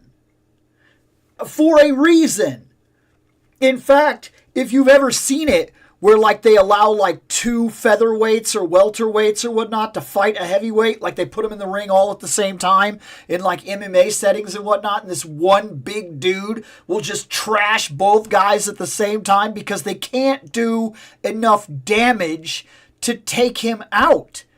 They can't. They're not big enough. They're not strong enough. They can't produce the force required to take him down. Now, pulling that to the other side, however, if you put somebody like Mike, who was a trained fighter for a sport, regardless of how dangerous the man is, he was a trained fighter for a sport. You take that man and you drop him into a no-rules scenario where things like jabs to the eyes, kicks to the groin, and things of that nature are fully allowed, and you let a man like Bruce Lee with the incomparable speed that Bruce had, and you let those two men fight, I would tell you that probably 7 out of 10 times Bruce wins that fight because he did fight on levels that were way more real than sports and rules when he was in his younger years. He had very real fights. And he trained and purposed himself and talked about self-defense in a real-world way. Yes, his movies are flashy. Yes, he's showing off movie stuff, but he's also an entertainer, and he knows exactly what he's doing. But if you ever read his books and things like that, he talks about how techniques hold up in real world. And like where you see him fight a man with bare hands and the man has a sword, even in his book, he admits this is basically a no-win scenario. This is what I would suggest or theorize, but you're probably dead. Like, he wasn't an idiot, but he did understand that fighting was fighting. So depending on the situation you put these men in, sometimes these men that are professional fighters, they're professional fighters in sports, and they get picked apart by an army guy who knows 2 or 3 holds that are meant to incapacitate and or not kill. So, like, these are very different fighting scenarios. And when we talk about, like, Bruce would fight this guy, what kind of setting are we talking about? Because that changes our discussion very, very quickly. Because a big man can sometimes be slow and easier to hit in ways that cause the big man to be dead before he has a chance to be a big man. But if we're talking about sports, big men are big men, and little men don't fight big men. Like they do not. They do not. But that's also complicated because real fights have real circumstances that change in real time very quickly before you even know they've changed. I have beat up people, and this is not an exaggeration. I have beat people up, won fights with people double my size. I have done it multiple times in real fights. However, I have also been put on my butt cheeks by people twice my size without them even having to try. I have been absolutely humbled by big dudes that weigh like nearly 300 pounds that I can't hurt them. I punch their face And they walk towards me, and I'm like, oh, there's nothing good comes from this. Like, nothing good comes from this. So, like, I don't know. There's different conversations in different settings. Bruce Lee would not make it in sports in heavyweight, and he never would have been put in there to begin with. He's not. He is not a heavyweight by any means. Fighting heavy men is fighting heavy men. It's a very different circumstance altogether. But fighting sports is not fighting. Those are very different things too. I've watched men in self-defense courses where they think they know something because they've trained in a sport fighting combat half their life, and then they get picked apart instantly by one guy with a tiny knife in a self-defense course. And they cannot, they die over and over and over and over and over, and none of their tactics work because their tactics are built to work against the same tactics somebody else is using in a sportsman combat. Like those self-defense, like life self-defense courses, those are crazy when you watch how quickly these like experts get killed. That was the whole thing in Once Upon a Time in Hollywood, Bruce Lee versus Brad Pitt character. That also, people were not necessarily as offended with that as they were with the portrayal of Bruce Lee being the asshat that he was portrayed to be. That's where people really had a problem with it, because they were basically running a caricature of Bruce Lee, and even people that were closely tied to Bruce were irritated about that, like his wife, his daughter, and some of the people that he trained with that were like best friends with Bruce, that were like, who is this guy supposed to be? Because that's not the guy that I knew. Like that, a lot of people, the Once Upon a Time thing is more angry at the portrayal of Bruce than it is about the fact that he got thrown into a car and beat up by Brad Pitt. Or beat up, is that it didn't really even go far enough to be like somebody won a fight. It was two guys showing off to one another, and Bruce Lee got pushed into a car, basically, and dented the car. And then it was over. Like, it didn't go any further than that. But people are mad about his depiction in that Hollywood movie. Like, a lot of people were very angry about that. Man, we do not have... This is happening a lot. We got 33, 33, 33. So we are tied at Motu, DC, and Star Trek. Okay. UFC has a 125-pound weight division. I see guys in his size fight all the time. Was he 135? I'm trying to remember. I think he was 135. I would have to check again. I have an old printout of his workout schedule at a Gold's Gym, and it says his weight on there. And I want to say he was 135. So that would give you an idea of where he would end up weight division wise. But then weight goes up and down depending on the situation. If you're trying to cut weight to be in a certain division, that would, you know what I'm saying? So like, I'm not sure where he would be placed realistically. Called King of the Streets, that does no rules, no concrete, with no weight division. Guys get gouged. These things exist now. They exist, yeah. I still think anything that's televised, like, still has some sort of callback, though. Some sort of safety. It doesn't make sense to train your entire life to fight, to then walk into a fight that you could easily lose the ability to fight for the rest of your life instantly because, like, you just lost the use of your knee for the rest of your life. Like that, nobody really signs up for that. Unless there's something psychologically wrong with them, I would think. Let's see. What's up, everybody? Happy Sunday. What's going on? Oh, okay. Well, if that pans, then now we have Motu Origins. All right.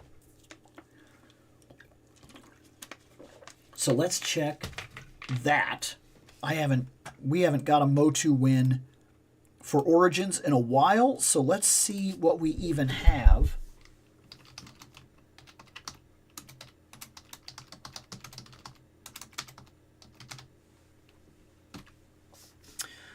So I know that we have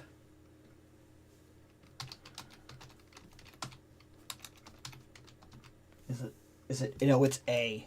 It's not okay, there we go. And then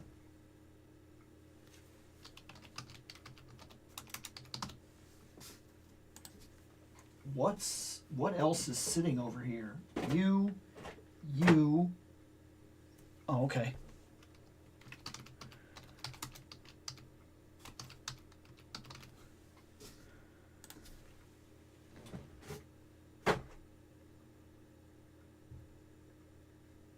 Cool.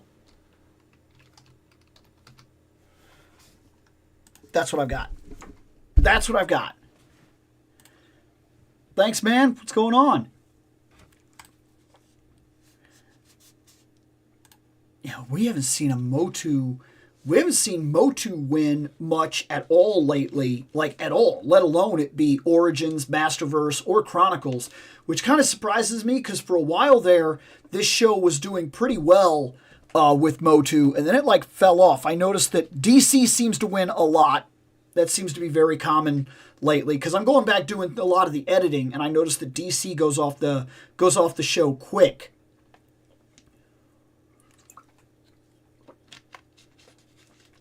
But not everything else does. What's going on, man?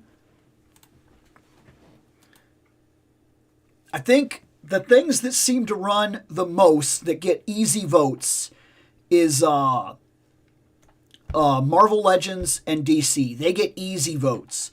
Star Wars does not get easy votes. Playmates is very, very, very low in the votes scale in terms of the general audience that votes. G.I. Joe was doing okay for a while and then fell off. Like the votes for the G.I. Joes seemed to stop pretty quick. And I think a big part of that comes down to like not just the general audience in like the people that are there and whatnot, but also you got to figure like a lot of these figures, sometimes people come in and they're not part of the general like audience that watches the show all the time. Some people come in randomly because we'll get like 80 something views sometimes in a single cast. And when we do that, I'm thinking some of those people are coming in, they'll vote for something, but they want to see something like new. They're hoping that they come in and they see like one of the newer things that are released. So I think that with things like Marvel Legends and whatnot, I think that helps because Marvel Legends has a constant stream of new things that maybe I've got something that somebody hasn't seen. Where like Motu Origins, pretty much everybody's already reviewed them, or there's not a lot to say about them, if we're being perfectly honest. That does happen quite a bit as well. I'm currently here unboxing King Grayskull from the Chronicles line. Oh, yes. I have 2 Chronicles now. I have the King Grayskull, and last night when I had to pick up dog food, I got him. I need to know. They had him, and they had Man-at-Arms. They did not have Triclops there, and they did not have Battle Cat. But I did pick up He-Man. I have very high hopes for this movie. Very high hopes. All I have to do is like the movie. And I don't care about all the other nuance, because we are going to see an outpouring of they ruined Motu, how could they do this, everything that's wrong with the movie. You know it's coming. You know it's coming. There's going to be channels that are going to bank on Motu hate videos for the next year. Oh, can't believe they did this, blah, blah, blah, woke, blah, blah. You already see it coming. You know it's coming. I don't care. For me, I'm going to go to this movie. If this movie is fun, feels Motu, and feels like it has a future, even if we only get one movie, if it's awesome, then I need this guy on my shelf. Also, I'm under the impression, after looking at him and looking at him, looking at the body cavities, this is going to be the main reuse. Okay? This is going to be the main reuse for the line. That's my assumption right now. So if we see a classic He-Man design in Chronicles, kind of like how they've given us 2 so far. This is based more on the cartoon King Grayskull that we saw from the 2000X series. And then we also have, he's down there somewhere. He's down there, I promise you. Scareglow is over there. And Scareglow also seems to be built on a more cartoon, comics inspired. It doesn't look like a movie figure. That's what I'm trying to say. This is a movie figure, but it still seems to be using the same body. So we can get a general idea from this and then speculate what would be changed: arms, chest, boots. We can get a general concept of what these bodies are going to do in this line and how a He-Man is going to look when we finally get one. And when we go on to things like Tila and stuff like that, which, by the way, from what I've seen, and maybe it's just me, it looks like they're playing like, it looks like what they're about to do is, oh my gosh, all of a sudden I can't, I'm like right in the middle and all of a sudden I lost it. It looks like they're, the female bodies look like they're being modeled after the Marvel Legends common female body. The upper torso moves, they have the double knees, double arms, and then they have the lower torso from here all the way down that's just a straight, uncut piece, no bottom swivel or anything like that. It looks like it. We're going to have to see Tila. She's the only girl in the line. We're going to have to see her and see what they did, but it looks like that's what they're doing. Which then brings the question. This is the closest thing. This is a comic book looking line. Okay? That's what I'm saying. When we go to Mattel doing Superman and everything, is this what we're going to be seeing? Or should we, because I don't know. I don't know if we should be looking towards the wrestling figures and saying this is what they're going to be, or if we look towards this because we're already seeing it. You know what would help? We should get a common core Motu figure, like a Skeletor, a He-Man, or whatever. And then we should go pick up one of the Flashes or the Superman or the Batman from the common core line DC that's coming out. And we need to compare those. Because if they come out to be basically the same designs, then we know that the body cap that's going to be used, they're going to be following this line of design. And then we'll kind of have an idea of where the $20, $30 DC is going to fall and how it's going to look and how tall it's going to be. To give us a good idea. I think that would be, because we need to figure out, like right now we really don't know. We still don't know what's coming our way. Like, and how good or bad it's going to be. It could be fantastic. But we don't know. And also, will they be big? Like, how big will they be? Will they be awkward standing next to Marvel Legends? Will they be too tall?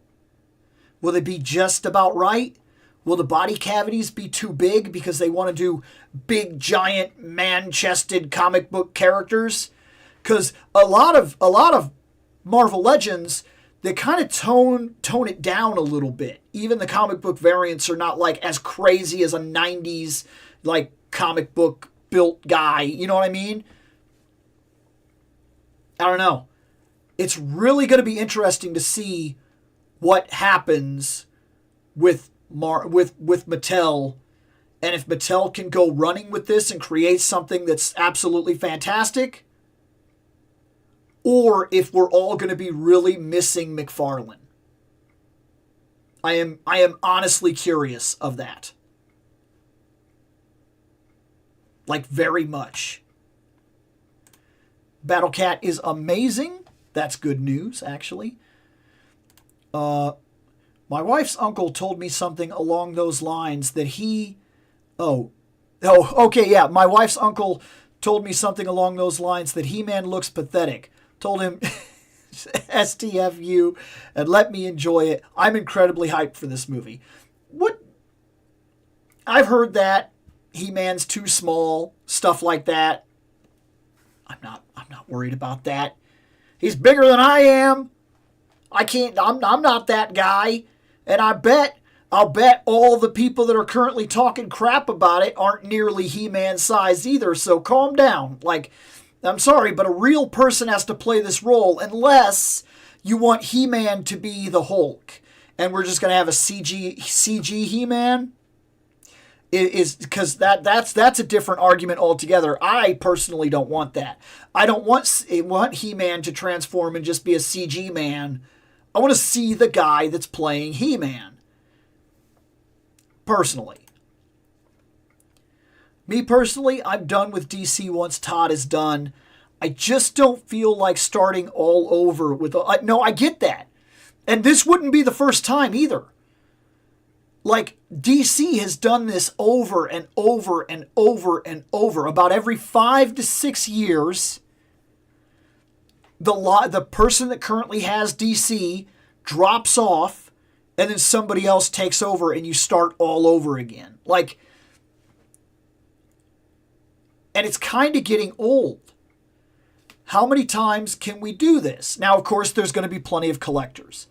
DC-wise, even if Mattel did terrible figures, I'm not hoping for this, but even if they did terrible figures, there's going to be a whole new group of new collectors that come in, that's going to be their entry point. They didn't do anything McFarlane, and that's going to be it. And there's going to be a whole bunch of people who already have so much McFarlane that it feels daunting to start over, and they're not going to do any of it. Even if it's good, they're not going to touch it. And I can't necessarily blame them either. So, like, this is tough. It's going to be a very tough transition. It's going to be very interesting to watch the YouTube scene as well. Because there's going to be a lot of people that have never bought any of them that are going to try to start their toy stuff with that. They're going to jump in and be like, yeah, I collect this, blah, blah, blah. This is my channel. Welcome where we do DC. We know that's coming. And then there's going to be a whole bunch of other channels that are going to be like, Miss McFarlane yet? It's going to be a whole lot of people stabbing each other with comments about, because we have it right now. We have it right now where everybody already goes, yeah, I don't like McFarlane anything, blah, blah, blah, this and that, disappointing McFarlane. I get it. The figures weren't for you. But I sure have enjoyed them. But we know it's coming. Like, this is going to be very interesting to watch how it plays out in the toy space. Maybe it'll literally be the biggest, best DC toys we've ever seen. And everybody's going to have to shut their mouth and deal with the fact that now we have a Marvel Legends DC. And that's going to play for the next, decade or more. And maybe that would be really good for DC. Because it sure has helped Marvel. I mean, there's very little you can't get in the Marvel space. Because they've gone for so long, they're allowed to deep dive all over the place now. Sure, we're missing a lot of stuff, but Marvel ain't small. You know what I mean? It ain't small. But I may cherry pick, not going to lie. I know I always do. I cherry pick every line, so I'm going to get a couple of them. I imagine. I got to see them. That's going to be the biggest thing. I'm worried about Skeletor. Come on, Jared Leto. Come. I get it. I will say this. For Jared Leto, we won't see him unless it's at the beginning where they show like a behind, like a prequel or flashback or whatever. You get the idea. We might see Leto. He'll be Blue Leto, but he'll be Leto. If we go straight Skeletor on, we will not see Leto at all. That doesn't sound like too big of a thing, but it could mean everything because it helps you to disassociate and just follow the voice acting. And if he does it well, you never know. Could be really good. I mean, let's be honest, was it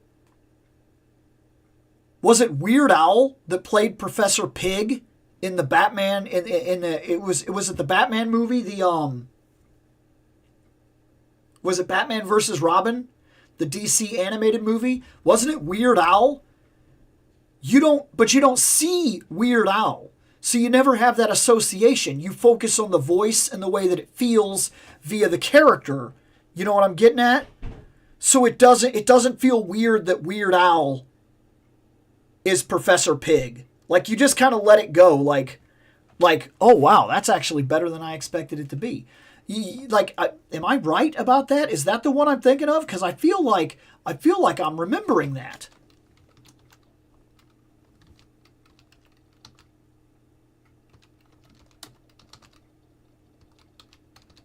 Yeah. He played Professor Pig. And it's kind of creepy. He does a good job. And you wouldn't expect him to be able to pull that off, because it just seems almost wrong. Was it Dollman? Is that who I'm thinking of? Thank you. Is that? Okay. Now see? That's creepy, and it works. Like, it really works. So maybe not seeing Leto's face, maybe if all we get is his voice and the affliction and everything, all of it is kind of sold by the CGI and the actor and whatnot, and we're seeing maybe it could work. Maybe it could work. Maybe it's not something we have to worry that much about. It's basically a voice acting role. And some of these actors that will never pass or work for the characters that they're about to play, when they voice act the characters, they work very well. So I don't know. I don't really like Jared Leto. I can't think of a single thing that he's been in where I can be like, yep, absolutely, that was his best work. I can't think of anything. And I'm not trying to be one of those guys where, like, name me one thing. But, like, I can't do it right now off the top of my head. I'm not saying it hasn't happened. I'm not saying I haven't seen a movie that I've enjoyed that had Leto in it. There had to be something. But recently, in the last decade, I don't know. I don't. So when I heard he got Skeletor, I was very worried. But if all they're worried about is his voice, maybe it works. Like maybe it works. I don't know. Hard to say. Not even sure why they hired Jared Leto if they're just going to change his voice that much. Got a bad feeling he's going to be some Thor Loki shenanigans with flashbacks and memories. I just really don't like Jared Leto, and I get it. I just unboxed King Grayskull. I love it. He's up there with a He-Man movie figure, but my God, he has the handsome... Dude, I saw that. He has like a serious Fabio jaw, like the face that kills flying birds. Like, oh my gosh. Highway and Requiem for a Dream. Both bangers that he starred in. He has talent. It makes this whole thing suck even worse. I'm trying to think if I've seen either one of those. Because I'm sitting here.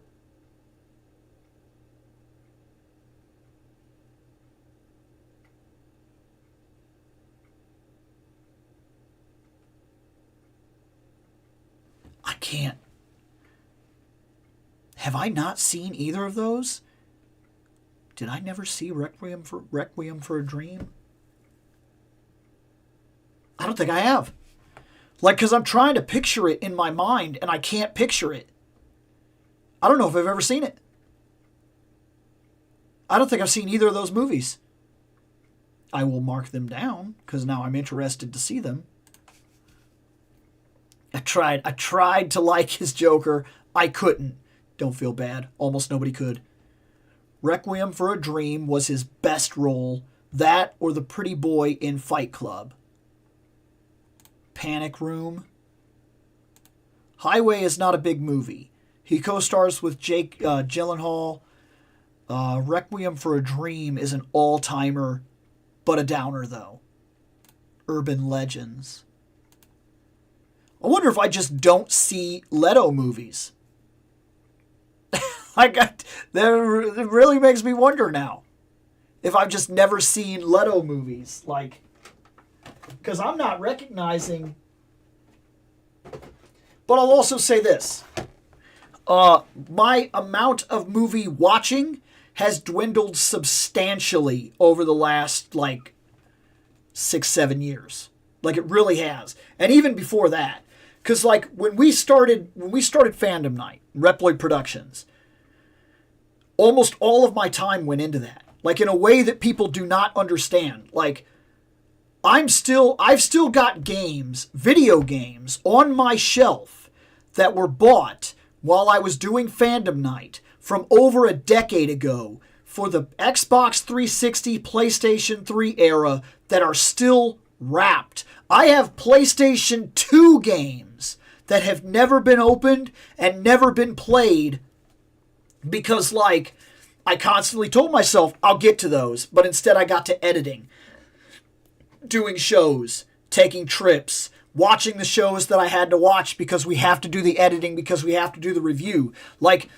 People don't realize the amount of work that goes into a show, and quite frankly, even some of the people in a show don't realize that amount of work when all they have to do is show up, put their voice, and leave. They don't have to edit. They don't have to do the annotations. They don't have to put any extra time in. That's not an issue for them. So then, if you listen to old episodes of Fandom Night, you will hear constantly where everybody's going, oh, I played this, and my answer on the regular is, haven't played it yet, I bought it, or I don't know when I'm actually going to get to that. I've got a lot of stuff still in my backlog or whatever. Those are my regular answers because I am drowning in all the other stuff that I'm doing, and I'm not doing my stuff at all. In fact, to put that into a mild level perspective, I turned on Spider-Man 2 Friday.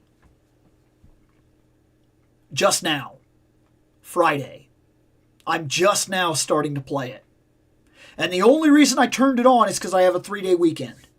Because I assume that between editing the show, taking care of my kid, spending time with my wife, going to the doctors, if this game is only about a 20-hour game, and I really push it tonight, I could beat this game. I could do it. It could be one game. One whole game. I don't remember the last RPG I played. That is my favorite kind of game, but I do not have the time to play them. I bought the Pixel Remaster when it came out.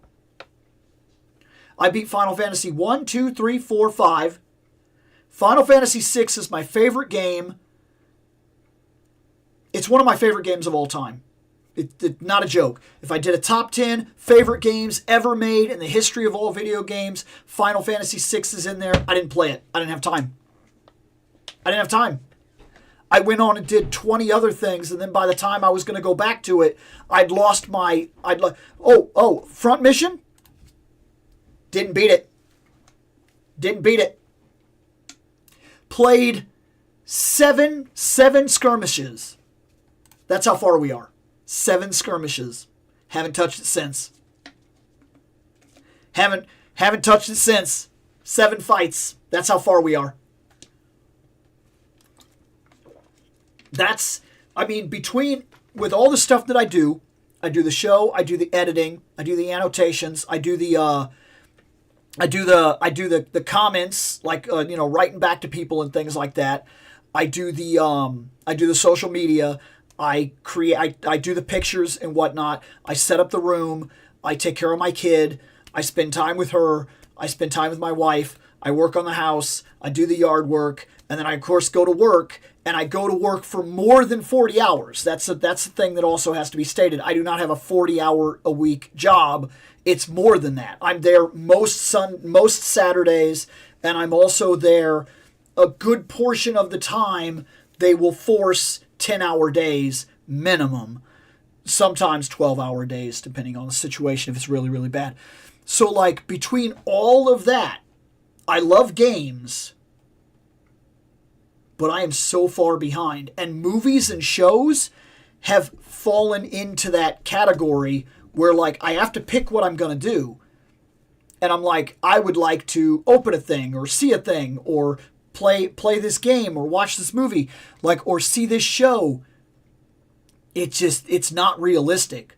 Like, sometimes, so right now, this is not meant to be complaining. It's meant to tell you how easy it is to fall behind in terms of, like, movies and whatnot. So right now, if I go into work at, like, I wake up at 5, I go to work, I get home sometime close to 5. Then my wife gets home sometime close to 6. Then I get all of my stuff together and we have to cook and we have to start laundry and whatnot. Then once we do that, I can usually come up here sometime around 7:40 and I can start to edit. And then I have to lay down at about 9:30 because I have to be up at 5. If I repeat that situation 5 days a week and then try to fit all my running and bills and things on the weekend, I maybe have a 4-hour stint today. Like, me and my wife were actually talking about this. Today, after this, when she comes home, she's going to bring lunch so we don't have to cook anything. We're going to eat and we're going to watch a movie. One movie. I have a bookshelf of movies that I have bought that I have not seen. A bookshelf. It's not an exaggeration. I'm that far behind. So we're going to pick one of them and see if we like it. And if we like it, we put it on the actual shelf for stuff that we keep. And if we don't like it, we get rid of it. Like, that's regular. That's regular life all the time. So yeah, like, I'm behind in series, I'm behind in movies, I'm behind in games, I'm behind in books. That's another thing too. I'm trying to read all of Conan. That's not a small task. I mean, I've bought all the omnibus that have been released. I'm trying to read them. And I just started G.I. Joe. But if I come in here and I start reading G.I. Joe or read Conan, I'm not editing. If I'm not editing, I'm not doing, like, it's a nightmare to try to figure out where you're going to put your time. And I have a kid on top of it. And I have a wife. And I have a husky. But the husky has to go for a walk every single day. And I'm supposed to do that. And I'm supposed to be exercising. So if I go for my walk, that's an hour and 20 minutes. That's how long I walk, because I make sure to go all the way down the hill, force myself to walk all the way back up. It's a lot. I don't not have the time. So like I'm sitting here and I'm trying to be like Requiem for a Dream, Highway, like, and I'm trying to think of all these movies. It is wild to me. Like, when I really put that all into perspective and I start breaking down the minutes of my day, like, sometimes I don't know how I do anything. Like, hey, what's going on, man? I've stopped playing multiplayer games because the season of life that I'm in. Right. Pregnant wife, 2 toddlers, and we've just got a new puppy. Ooh, a Doberman! That's, what? Really? You named it Tila? But the only game I play is Crimson Desert. I've heard that's really good. And I've heard you can put some real time into that game. I heard it's awesome. I kind of look forward to that game because I was playing Black Desert. So it's cool to kind of see that it kind of moved into that. That's kind of exciting. That's cool. Yeah, man. It's wild. You know, if I just didn't have to go to work, you know, if I just didn't have to do this job thing like a responsible putz, I could play video games. Wouldn't that be something?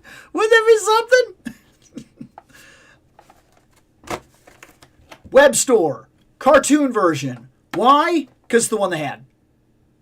I looked at this, and I looked at the other one. That was more just, you know, Motu figures. And I bought this one. Why? Because it had this weird Sphinx cat thing. That's why. It includes the Grimalkin statue. I don't remember what that is. I do see her, though, so it's that episode. I remember her. As seen on The Cat and the Spider. I have the entire series. I should go look that episode up. See if I remember what was going on there. But I bought him. My favorite of these web stores, well, first off, I didn't get to get the Masterverse one, and wow. Of all the ones that could have sold out and been impossible to get in like a $200 range, I'm not paying that money. He is gone to me forever. Sad day. But we'll hope with Chronicles. Anyways, web store, the one that I like the most is the one that's coming out soon. The Cartoon Collection one from the 2000X, he looks good. He looks good. This guy looks a little bit goofy, but it should be fine. It should be fine. I don't think I care that much about him. I think I like the idea of him and think that they need to work on him a little bit. Because of what I think web store should be. Web store, evil master of escape. He's a Spider-Man. I mean, he's more man-spider. I'm not telling you to make him Spider-Man, but like, play with that. I feel like web store is one of the more underutilized, underdeveloped situations in Motu. You have the idea right there. Make him a man spider, strength of a spider, size of a man, climbs on the walls, is like this bluish dark skin tint, can see, can feel the vibrations in the floors and stuff like that. Give him webs and whatnot. Maybe don't allow him to web swing or whatever. There's nothing for him to web swing on, because Eternia is mostly a wasteland. I mean, when you get into the mini comics and things like that. And even most of Eternia, when you're watching the show, it's a lot of wasteland everywhere. Like swamps, trees, forest, desert, mountains, big landscapes of maybe there was a nuclear war. Like, it just looks, there's nothing there. Old castle here, couple of settlements or whatever. Like, there's not a lot. Like, they give him the grapple hook. I think they should go one step further with that. Give him the ability like Spider-Man. Put Spider-Man in Motu. You've done it with everything else. There's no reason not to take the extra step. And it really looks like the 2000X, they were moving in that direction. He's kind of like more spider. He's got the eyes. He looks creepy. He's kind of like hunched over in it. That's really cool. This is a guy with the mean mug face, and he's got a grapple hook. And he can sneak into your place because he's web store. He's the master of escape. You know who would be hard to keep in a place? A spider-like man who could climb on the walls and escape your dungeon and like flatten himself out in like disturbing ways that you wouldn't see coming, and like has the tensile strength of a spider, so he rips the bars off the wall, and like I don't think they ever went far enough with him. I don't. There's so much more you can do with this. Did they hold back because he was the bad guy? They didn't want him to be like too cool? Is that possible? Because there are a lot of cool villains. But you ever notice that like sometimes the villains seem like they're, especially in Motu, they're horrifically underutilized? Like, especially things like Beastman in the original series. Like, he got beat up by everybody. Everybody. What's Beast about him? The fact that he's hairy? Because that's just hairy man. Hairy man with no fight skills. Like, that's not scary? When I think about this stuff, my mind goes to avatars of the imagination. Motu was a playing property first. You had a mini comic with some ideas. Here's a bad guy. Get yourself an idea. Make up your own story. Play. What's the whole point of Motu? The original play factor is that there's a great castle. It is very old. There are powerful secrets contained within. The good guys want it and the bad guys want it. And the original play factor said that neither of them could really get in it. He-Man had half of a sword. Skeletor had half of a sword. Eventually, by just a play factor, one of these guys was going to have to steal the sword or kill the other to maintain the actual sword of power that would open the wall, drop the drawbridge, and let them in. And obtaining the castle was a huge deal. Holding on to it was just as tough, though, because in the mini-comics, sometimes the bad guys do get a hold of the castle.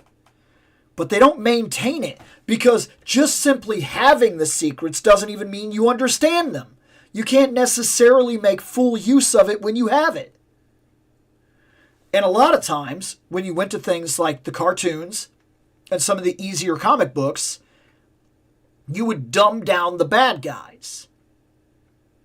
Like, Beastman is not something you would see like in Conan the Barbarian as a Beastman, where it's a giant bestial gorilla-like person, which is incredibly dangerous, and if you don't get them fast, you're dead, and if they get a hold of you, you're in trouble, or even substantial strength that would put He-Man on edge, because, like, yeah, he's ridiculously super powerful, but this is not a man. It's a beast man. It's a different idea. But, like, once he becomes He-Man, we understand, he just tosses that guy aside. And normally, I would let this go, and I would say, well, He-Man is the strongest man in the entire universe. He literally holds the power of the universe. What did you expect besides him moving this guy out of his way? But then when we constantly see Beastman taken down by regular people, and he never really gets a chance to shine. You never see Beastman, like, taking out, like, 30 guards or something like that. You know, like, really getting his chance to be what he is. They hold him back. It is, at its heart, a kid's show. So we kind of like hold the villains back a little bit. They're not allowed to be as cool. Which is a whole other problem, because your hero is only as cool or only as capable as the challenge that they rise to. But when the villain is incompetent and weak, it's not really helping our good guys shine. And that happens a lot in early Motu stuff. Unless you were a kid and you were just given this. Because if I just gave you a Spider-Man and then I told you he's the master of escape, like, what do you assume that is? He's a man that's a spider. He has a grappling hook. He can escape from anything. I would give him spider powers. That's what I know. Spider-Man. That's what I'd do. I'd play him out. It's interesting to me that it feels like they never did that. They never did it. I don't think they ever went far enough with him. I really do. So, he comes with this, which I think this is really cool. I have some ideas for this. If nothing else, just putting it in the backgrounds of things, because it's just really cool. This is really cool. And then he has this grapple hook, and then he has this backpack where you can twist this, and I think that's a play feature to like hook him onto something, and then use this to have him be pulled up. So his spider powers come down to being a mechanical apparatus that he has and not like him. He's just ugly. So, you know, ugly is his power.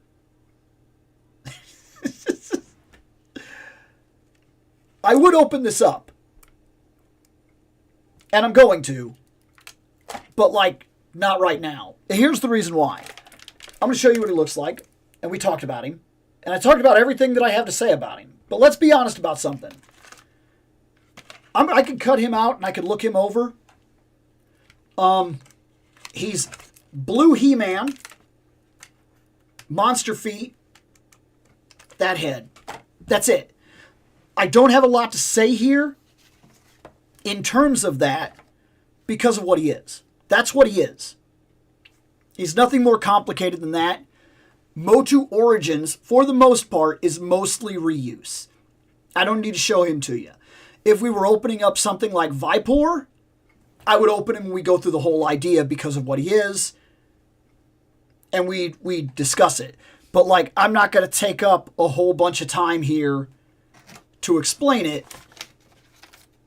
That's what he is. This is one of the coolest parts of him, and he does have a play feature. If I find out that play feature is like something really, really, really cool, I'll do a short and add on to this. But for right now, web store added to the shelf. What did you expect He-Man to do? Magically fuse two chains by slapping the ends together? Duh.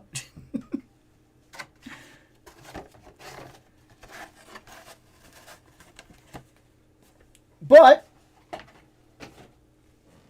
I'm going to call it. My wife should be coming soon. I got to pick a movie, and we're going to eat some, I think we're going to eat spaghetti, actually. So that's going to be awesome. Watch a movie, eat spaghetti. See if I can't finish this Spider-Man tonight. So far, I'm liking it. I think I'm right. I just got to the part where they open up the bases, so I don't think I'm too far away from like getting the symbiote and then seeing where that goes from there. And I might open this guy in a chapter and do a review. There's a couple of guys that I'm thinking about opening maybe this week off the live, just to kind of get them opened and get them out there. We'll see. It depends on what, like I said, we already discussed this. Time is time. Time is what it is, man. We don't have enough of it. But thanks for hanging out. I do have to go. I appreciate everybody, and I will see you next Sunday, unless I do a couple of these idea videos I have. I have a couple of idea videos that I want to do. Like there's a couple of topic videos and whatnot that I've got written down, and I'm not sure when I'm going to record those, but I think it's going to be soon, and they could come out this week. So I'm going to get out of here. Thanks for hanging out, and I will see you guys next Sunday.